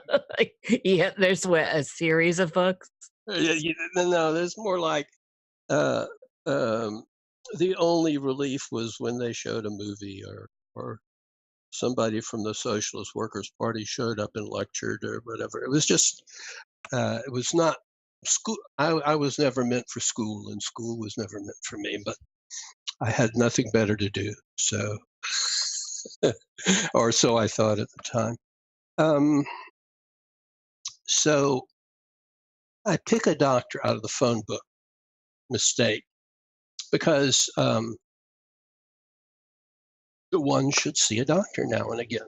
And I was very, very nervous about it because I don't necessarily handle unfamiliar situations with authority figures well. And probably 2 minutes before I got in his office, I probably had high normal blood pressure, which is what I've had all my life. But when he took my blood pressure, it was like lethal. It was stroke level blood pressure. And I knew in my head that this was some kind of panic and not, in other words, it was an artifact of being terrified at the situation. Anyway, he put me on all kinds of blood pressure medication. And since apparently I did not have high blood pressure, every day when I would wake up, I'd try to get out of bed and I would have orthostatic hypotension, I believe it's called, which is to say I would black out because my blood pressure was so low that when I went from a supine to standing position, there was no blood to go to my brain. So it was just, it was not good. And of course I attributed it to the medication, but I developed a really negative view of life at that point. Wife number one was on the verge of leaving again with, I'm not going to mention names, with a better boyfriend, I'm sure. Wait, was it L. Ron Hubbard? No. Okay. No, nothing so esoteric as. Oh, at least that would be, you have some genius quality to it. No, just some anarchist guy from up north. But that's okay. Better off for me and my kid. At least she left the kid with me. So I'm in a very, very down state, as you might imagine. I mean, this was, my parents were together for their entire, my mother's entire adult life, and my father, I guess, it's his only marriage. It was silent generation marriage, not a baby boomer marriage. So my expectations had been that it was for life. And I got over that because it wasn't. And I've had many experiences that have confirmed that in later years. But I think the medications that I was taking until I went to another doctor and he said, you really shouldn't be taking these medications. They're for high blood pressure. You have low blood pressure. I said, I have low blood pressure and I'm taking all this medication. It may have had something to do with one of the medications. Having said that, the experiences were as real as they could possibly be. I would wake up abruptly, and the first set of visions, I would call them, were of beautiful flowers on the opposite wall of the room. The thing is, they would last it's not like I was looking at my watch. I don't wear a watch to bed. Beautiful flowers that were moving. They were kind of living, and they had a very peaceful quality to them. And that went on for about, I guess, a week, 10 days, something like that. And I began to say, well, it's okay. I don't know if this is, just an internal episode or whether this is a view into something else. But you'll recall the butterfly dream that I'd had much earlier spontaneously. It was just as real as that, maybe a little realer. But then it changed. I'd wake up in the middle of the night, and these monsters would be moving towards me from a position in the air. They would be moving towards me slowly, but snarling, and no sound, but and again in electric, vivid colors, scaring me half to death. I was not immobilized as some people who report experiences of this sort. In fact, after the second or third time, I kept a flashlight next to me when I was asleep. And when I'd wake up, these things would be there, and I'd shine the flashlight on them, and they would dissolve. That went on for another week or 10 days. Then there was a single experience, which I consider to be a profound spiritual experience. I saw in electric blue, again, hovering above me, what at the time I persisted in calling the god Shiva, although I'm not my degree is in comparative religion, so I know a little bit about a lot of religions and not a lot about any except maybe my own. But it appeared to be the god Shiva with a third eye in his head, and he hovers above me. This goes on for maybe 10 minutes, okay? And I'm enthralled because he's moving his hand to his third eye, and he takes it out of his head, and he's offering it to me. And it gets very close to me, and I said to myself, I don't want this, I'll be different. And it dissolved. And for years after that, I thought that was my chance to ascend, and I blew it by fear. I no longer think that because I've had other non-dream experiences. But that was, partly influenced by the fact that I really had a negative view of my life at that point. I don't mean that I was suicidal. I'm not at all suicidal. Homicidal sometimes, yes. Suicidal, no. But I really sort of, my good sense said, you're okay. You're just taking too much medication from a quack. And the other part of me was saying, you're about to die, or worse, have a paralyzing stroke or whatever. Just bad ideas that were going through my head. That broke when I saw another doctor, and he said, this isn't the case. And I've been somewhat wrestling with that ever since, but it's nowhere near where it was at that time. After,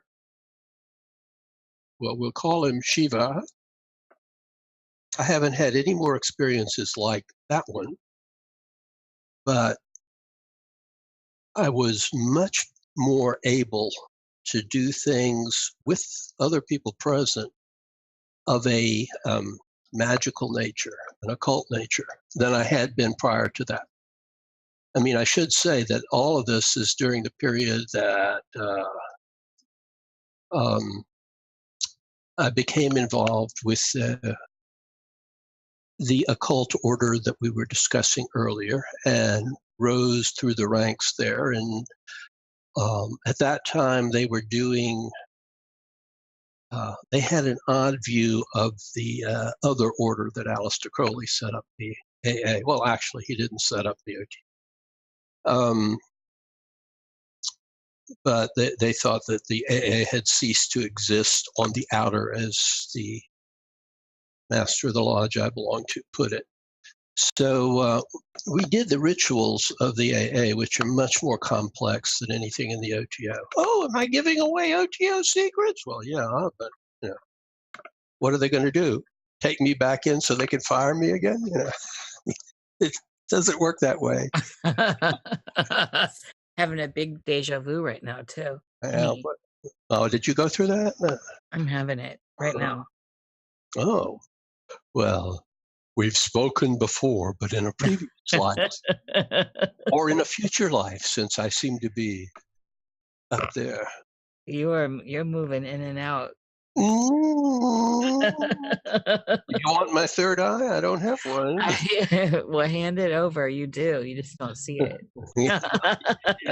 It's still inside, but I can. It's an innie. Your little pearl. They're all innies to begin with. But through 1,000 incarnations, it manages to be an outie. That was one of the things that Philip K. Dick would wake up seeing. People with 3 eyes, which somehow to him was terrifying. To me, it was interesting, but it was a one-time thing. And he did die of high blood pressure, actually, but he was a speed freak. So, yeah. But you had low blood pressure. Yes, but you know that doctor was treating me for high blood. That's so crazy. He was treating me for what turned out to have been a panic attack, and you know that's. I mean that I was reluctant to go into that, but the context matters, and these dreams don't make any sense unless you realize I was really, you know, composing myself for the great beyond. And yes, it's very important. Yeah. Okay, so that brings us to current stuff, which would be the last 15 or 20 years. Some of these things that you might argue were internally generated. I was doing Enochian workings with the OTO Lodge that I was then the lodge master of. Those terms now reek to me. I mean, that's just master. What does that mean? You know. I love you for all your outspokenness in this, by the way. I'm with you. Thank you. So are a lot of people, even some who are in that organization, even some who are way up in that organization, which, you know, there was a book called Blood on the Altar, I think it's called, and it had the OTO as the great conspiracy to run the world, a little bit like the International Jewish Conspiracy, a lot like the International Jewish Conspiracy, of which I am a charter member. You know, they of course. You know what? And then they give you this membership card. Anyone who's listening, none of that is true. That's just... You're giving me the agita. More like the Muladhara, but snip. Congratulations, you're a member. Or wait, add water and snip. No, add wine and snip. Yes. I got the traditional form. I hear that my memory doesn't go back to that. Thank God Almighty, Jesus.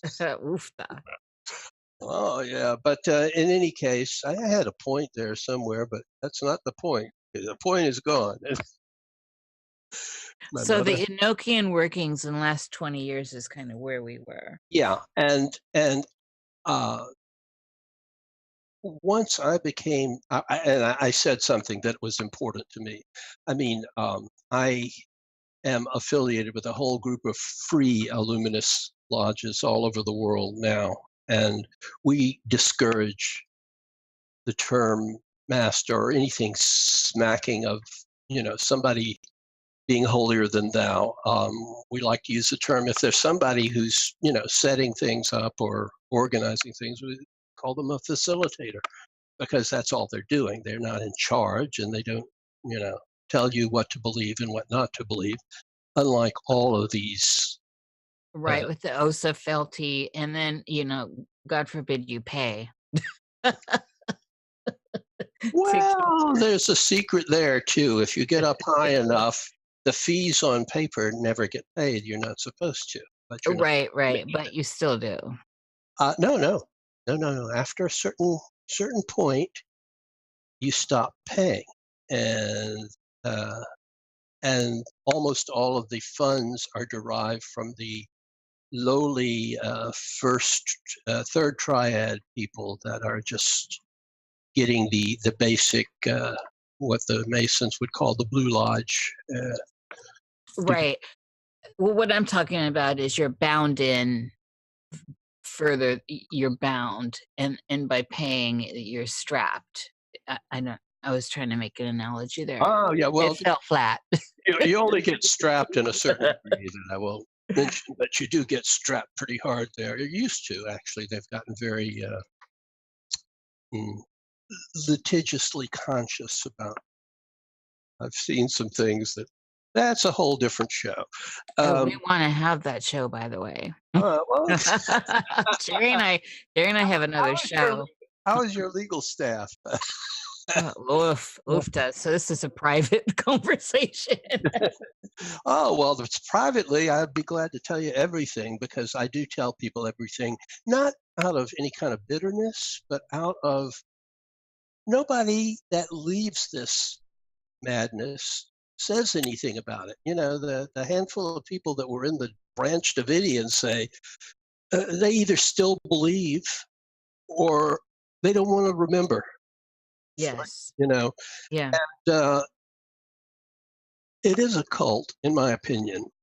And cults tend to have a lot more ex-members than members. And they tend to just wander away from it altogether. I think that's unforgivable, because they're not an infinite number of people who have a talent for, or an inclination towards, or an interest in these things. In any case, we did a lot of Enochian work in the format of the AA rituals.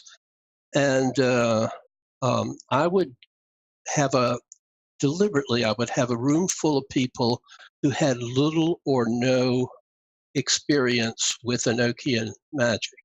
And I would do what you might call an induction, which was several of the basic and one not so basic ritual inductions in the AA curriculum, the last of which was Liber Reguli, and then recite the Enochian call that we were doing. We were doing the 30 ethers 1 week at a time. It took us 40 some odd weeks, but that's because of Christmas and stuff. In any case, I discovered that once I did that induction, the person that I had, and I rotated this among a lot of people, so you could partly say that this was partly a magical experiment, but also partly a scientifically controlled mediumship sort of thing. The person I had doing this scrying had remarkable experiences which were more or less identical with the experiences that one has in some of the things that I talked about that I regarded as internal experiences, and also in line with other people's Enochian experiences in the same ether, in the same level. Even people who were extremely skeptical. And we had some apports, just as in mediumship, which I didn't even think about at the time, because I'm not a big fan of mediumship, not for any ethical reason. I just think that there's a lot of phony mediumship out there. It seems like at some point in this whole cycle that we've been discussing, I transferred these internal experiences into the external world and was able to meld it so that other people could experience it with me. And that basically brings us pretty much up to date, I would think. I have had experiences that I would call astral projection, but they weren't to any place. So there's really no way of confirming or disconfirming them. They were just more real than dreams. I would just become lucid in a dream state and aware that I was flying and traveling over always open country, always. And I would think I'd be able to think, this is a dream, but the clarity of it is more real than real. And I don't even have my glasses on. So this is pretty profound, and I'd be able to examine it while it was going on, but I never got to any specific place. And that happens to me periodically. It's not something that, that I look for. I'm much more interested in the synchronicities and things that are an indication of the universe is somewhat, or the omniverse, as the case may be, somewhat more complex and quite different from the standard expectations that people are taught to believe. So in that, I find that fascinating, by the way, that lucidity, your experiences with lucidity, but I don't want to get away from, while we're still here, the dissolving childhood house. This stuff is fascinating to me. So are you comfortable talking about any of that? That's as current as it gets. It's as current as early this morning. I should specify that I am and have been pretty much all my life, except when, school or work has made it not possible. I'm a total night person. So when I say I dreamed last night, I mean sometime during the day. Yeah, well, I got up at 1 today. I mean, I'm a night person with you. I'm a night owl. Okay. Well, you're an early day person. Yeah, I'm a morning person. If I didn't drink lots of coffee, I wouldn't be up now. I'd be just going through the coffee. But anyway, so I started having these dreams. First of all, I'm anyone who thinks that you make a great deal of money on books, even those that sell well. The only person that I know of who's ever made money on books is Stephen King. Everybody else is starving. It's just not a. Yes, one of those great myths. It's hilarious. Yeah, I find myself laughing at it all. The most money I've ever made for my books was the advance. Yeah, now that I think about it, if you're with a publisher that gives you a good advance, usually that's where most of your money comes from. Of course, I only deal with smaller publishers because my experience has been, if you deal with any of the more traditional publishers, the fact is that they're going to you get like 5% or something like that. It's not really, and you lose certain rights to future editions. Yeah, and the foreign editions and translations and all that. Yeah. And the largest publishers that I've dealt with have always wound up screwing me over. So I'm mostly interested in getting the information out. I maybe make a couple of $1,000 a year on, from royalties or residuals or whatever, and that's it. Have you checked out Lulu? Oh, yes. Yeah. I'm not a typesetter, and Lulu made so many errors. Southerners can't pronounce their middle R's. Errors that I actually had to take it off the market. Oh wow.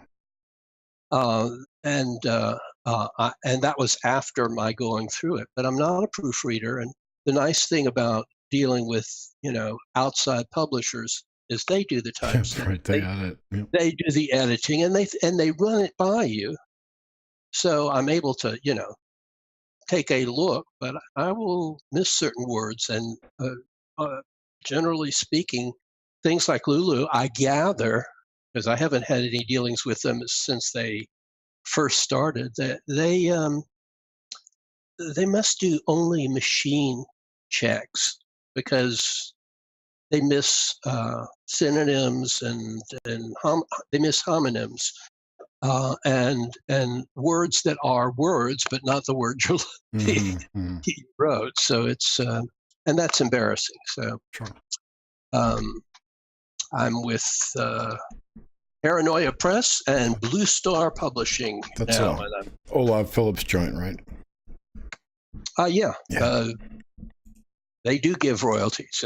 Yeah, good. Great. That's fantastic. And everyone should get Secret Ritual, The Complete Secret Cipher. This is a great book.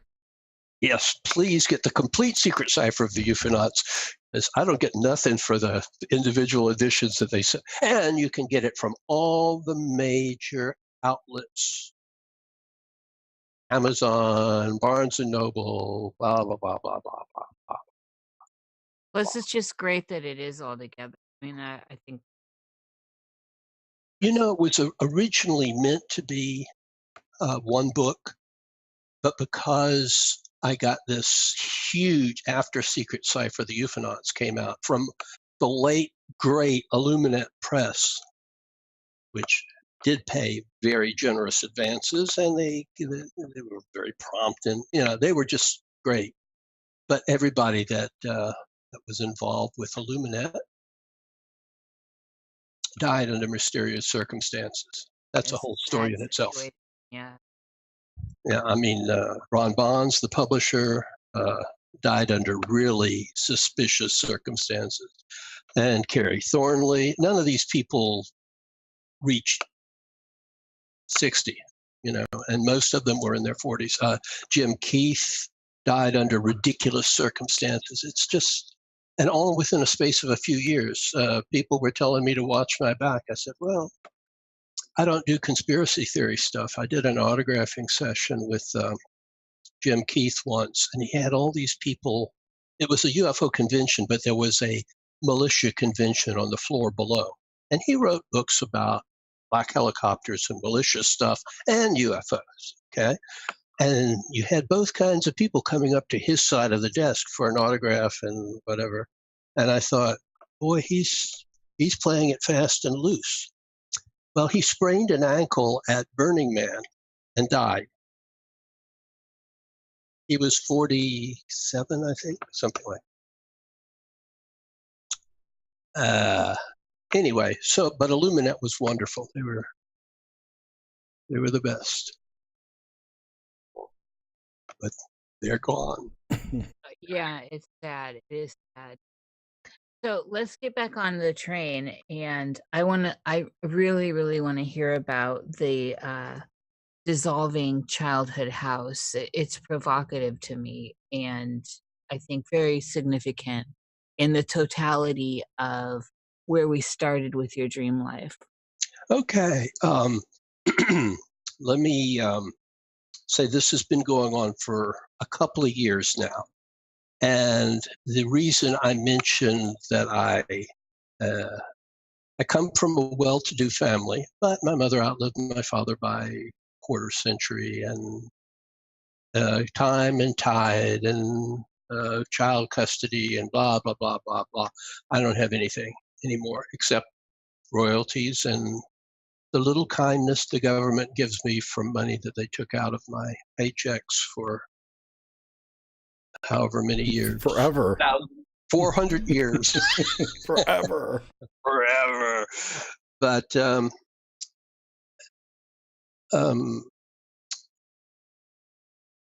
at some point, I just completely ran out of money and was working in the art supply business, which is an education in and of itself. Doing okay, but the very backbreaker, 60-hour weeks. I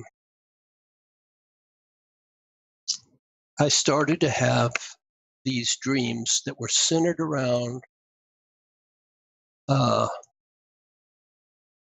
my father would come back from the dead, but he was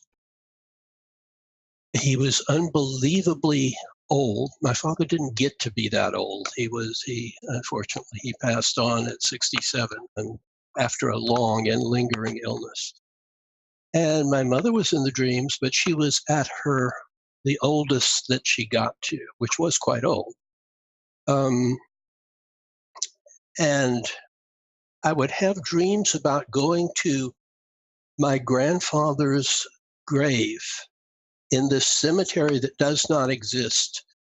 A little Jewish section of the cemetery that was walled off is quite true with my maternal grandparents. They're not even buried in the Jewish population of Augusta got bigger and bigger, and the municipal cemetery didn't get any bigger, so they had a little Jewish section that my grandfather was buried in, and then 20 years later, my grandmother was buried in the newer Jewish section. Now there's a Jewish cemetery somewhere in Augusta. My relatives are all planted in the municipal cemetery.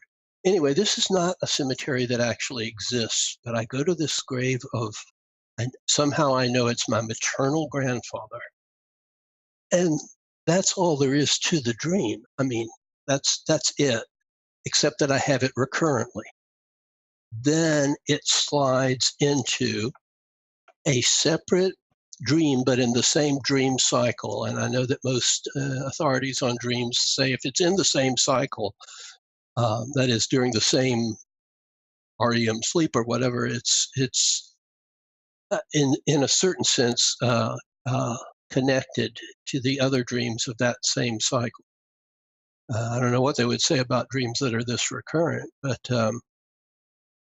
I would dream that I was back in Augusta, an Augusta that never was, but it was centered on one street, which was true in the Wayback Machine when I was a kid. I left there when I was 10 and have been back. And in fact, I wrote Secret Cipher and Secret Rituals in Augusta in the mid-1990s. And the second book was not published for 10 years after that because the leader of one of the great orders of antiquity jumped down my throat for writing a book on UFOs because it was not fitting for an occultist to write such a book. No kidding. You know, the occult is so much more respectable than flying saucers, right? It's so funny. I've heard you talk about that a lot, and it always makes me laugh. Well, it's so ridiculous. And, he's playing his jam session with Psychic TV on his the demo tape while he's giving me this lecture. And so I thought, well, you either play the game or you don't. And now I don't, but then I did. So I put off publishing it for 10 years. So the combined edition is a really, really, really good thing. And vengeance is sweet. It's not unlike the division in the UFO community in some respects. Well, that is a whole separate topic of discussion. True.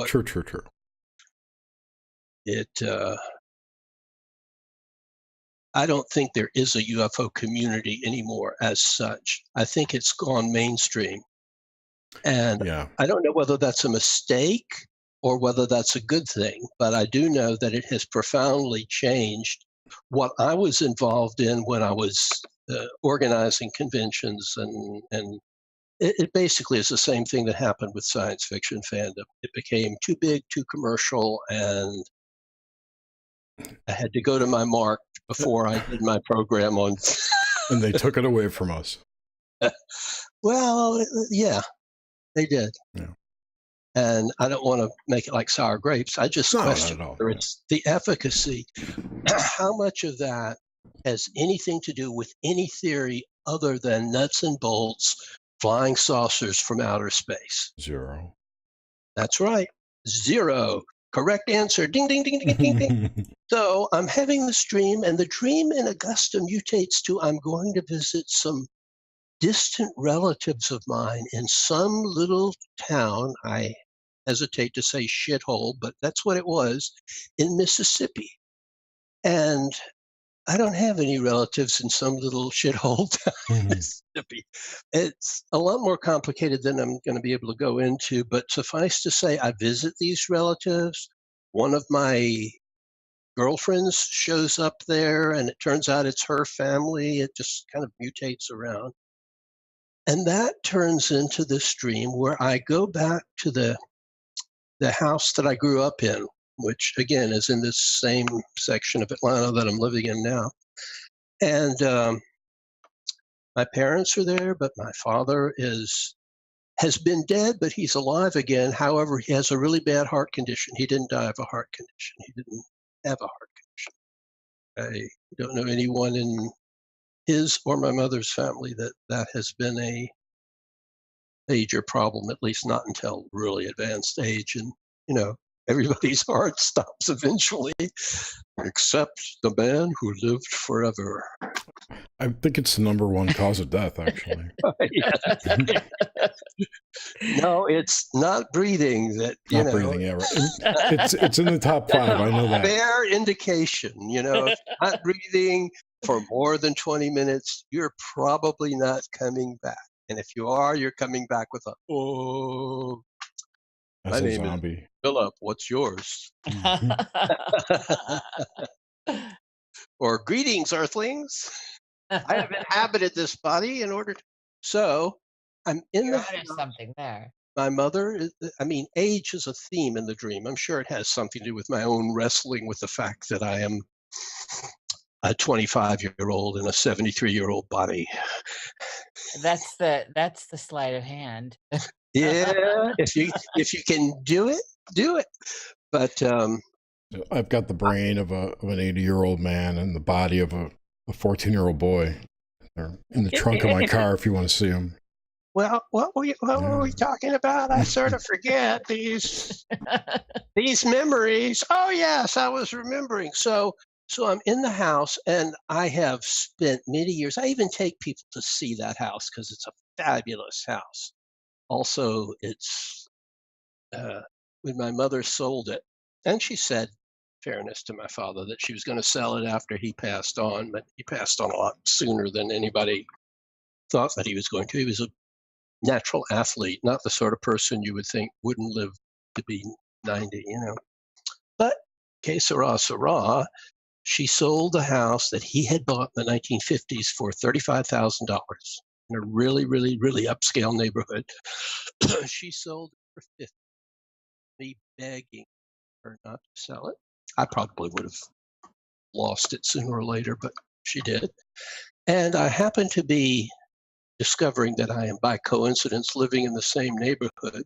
I looked at the appraisal from the realty companies online, and it's now valued at $1 million. So seems that would have some effect on me at some point. Also, they kept the name Greenfield on the mailbox for like 40 years.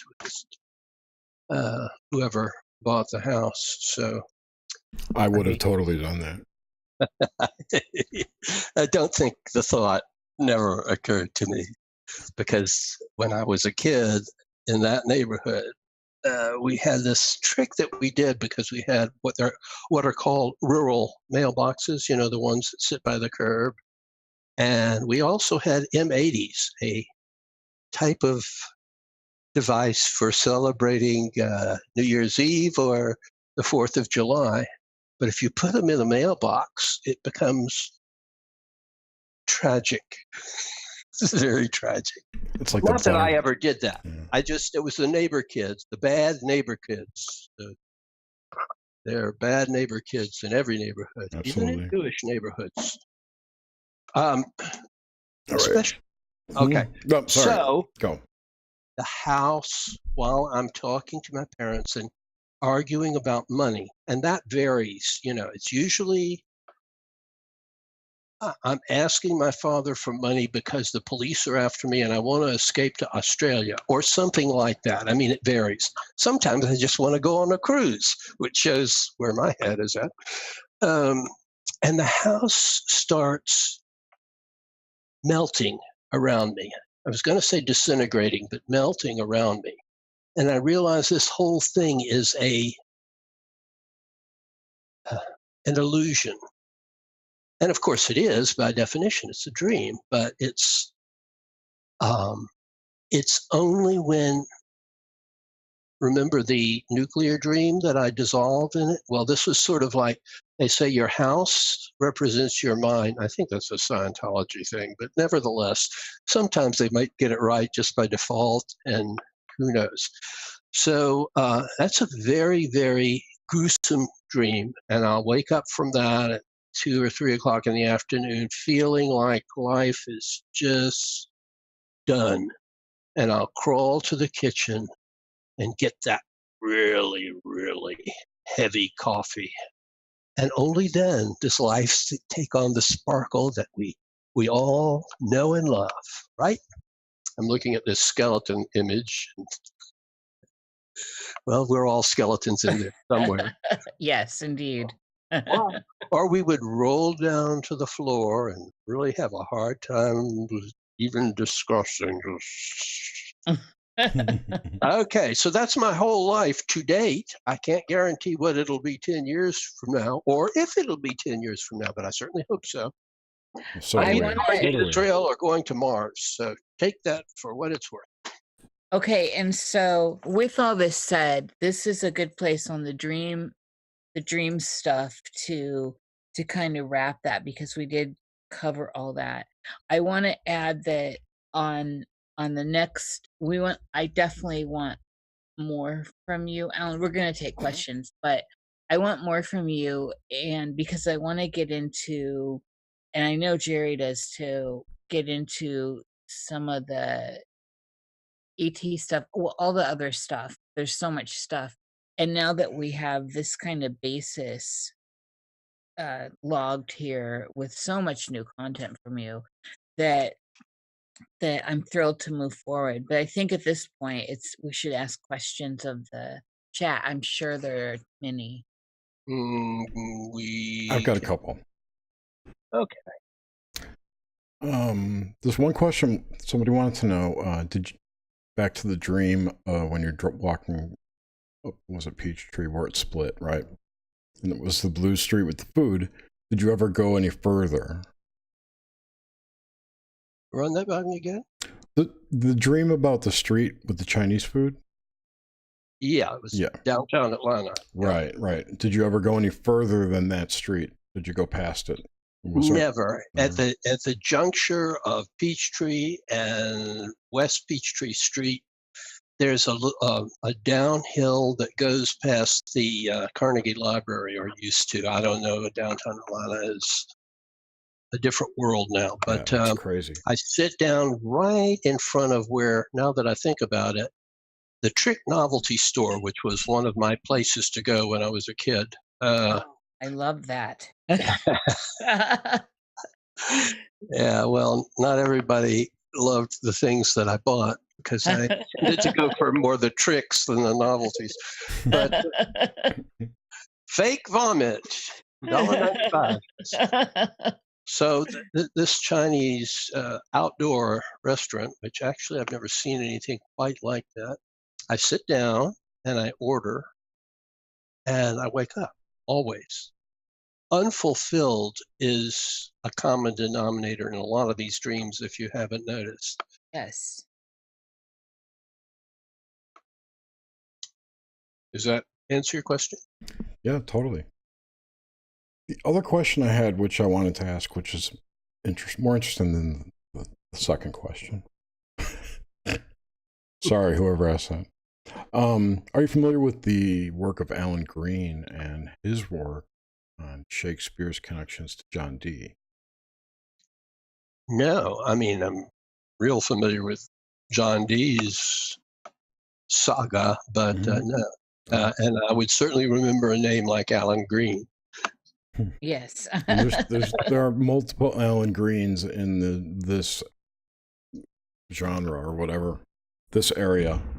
So it's an interesting theory. I'll send you a link. I think it was on Fireside Chats that had Alan Green on, when he was talking about how his theory is that Shakespeare, I don't even remember now the whole story, so I'm not even going to try and ruin it, but basically somebody was pointing clues about Shakespeare using John Dee's cryptography.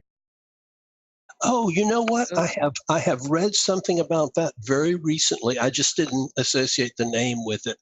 I mean, I read the theory, and it sounds a bit like the cipher of the ufonauts, but it's after all, Dee dealt with ciphers. That was a major part of his career in the occult, anyway, and also his career as a spy, which is interesting as well. But yeah, I read something about this like in the last couple of days, and I don't think I'm having deja vu. Synchro. So then I have another question. This is more of probably a longer discussion for later, but going back to the number 93 and how it seems to come up around certain types of, let's just call it energy. Is it possible that that number represents a certain frequency or type of energy that influences the base reality in a certain way that manifests those things that we associate with 93? Absolutely. Yeah. I think that's probably a fragment of the overall truth. You will see other fragments in things like the Fibonacci. There are certain. I don't think the universe is made up of numbers, as some mathematicians seem to think, but I do think that there is a mathematical quality in, I don't know, I almost said creation. That is, things that we may or may not know about, but which constantly work on our reality so that it manifests in certain ways, and sometimes in certain unexpected ways. Now, that may be my quantum mechanics influence, or maybe my Philip K. Dick influence. I don't know, but it really depends on what reality is. Well, what I'm saying is, if reality is a manifestation of coding, reality, as we define it, isn't reality. It's a program. It's programming, a projection. Very cool. Which is very possible, you know. That's it is. Absolutely. There are so many clues of that sort. I mean, what are the odds that certain numbers will come up at random? Random being an interesting term in and of itself. Disproportionate to the infinite number of numbers that there are by definition. Right. But they do. I know. It's crazy. Crazy stuff. Some people call it crazy. Some people call it shining sanity. And some people call it God. So here we go. Forbidden Planet, 1956. I love that movie. I was thinking about that earlier when you were talking about War of the Worlds. All right. Well, Alan, did you want to plug anything before we say goodbye? Yeah, I'd really like to. Well, we've already, I think, mentioned the complete secret cipher of the ufonauts, available from all the usual outlets. But don't be put off by the title of "God Never Does the Same Thing Twice," as I never write the same book twice. And this is my book where I go gonzo, and we have the wrestling match between Jesus Christ and Aleister Crowley in the 2 out of 3 tag team match, winner take all.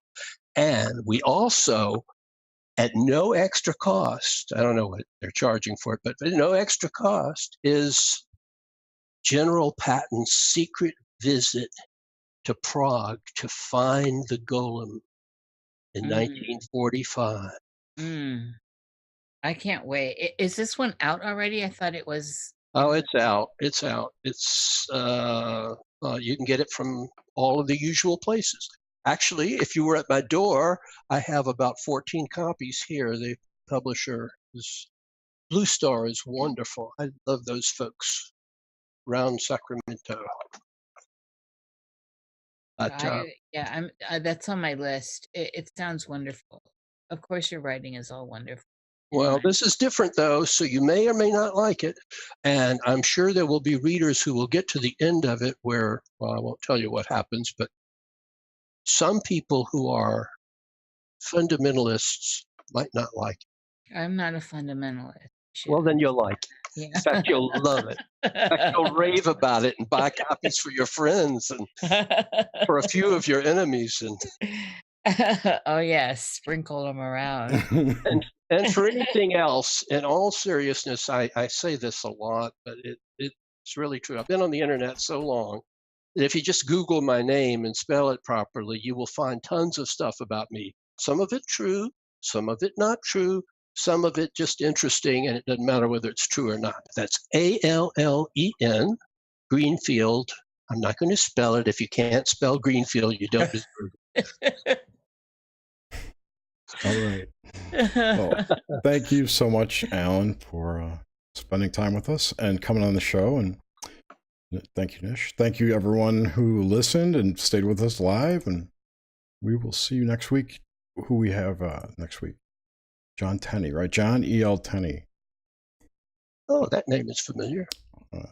Another UFO cryptid investigator. Ah, no wonder it's familiar. Yes. Very interesting cat. Don't bring up my name because you might hear stuff that I don't want you to. Thank you, Alan. This Thank has you. been a great pleasure. And as I said earlier, I want more. Okay. I need serve me another helping, please. Okay. Well, hey, I'll be around as long as I'm around. How do I sign out of this? So hold on. Just hold on 1 second, and let me sign off of here. So thank you, everyone, and we'll see you next. So long, folks. Better be. That's all, folks. Mm-hmm.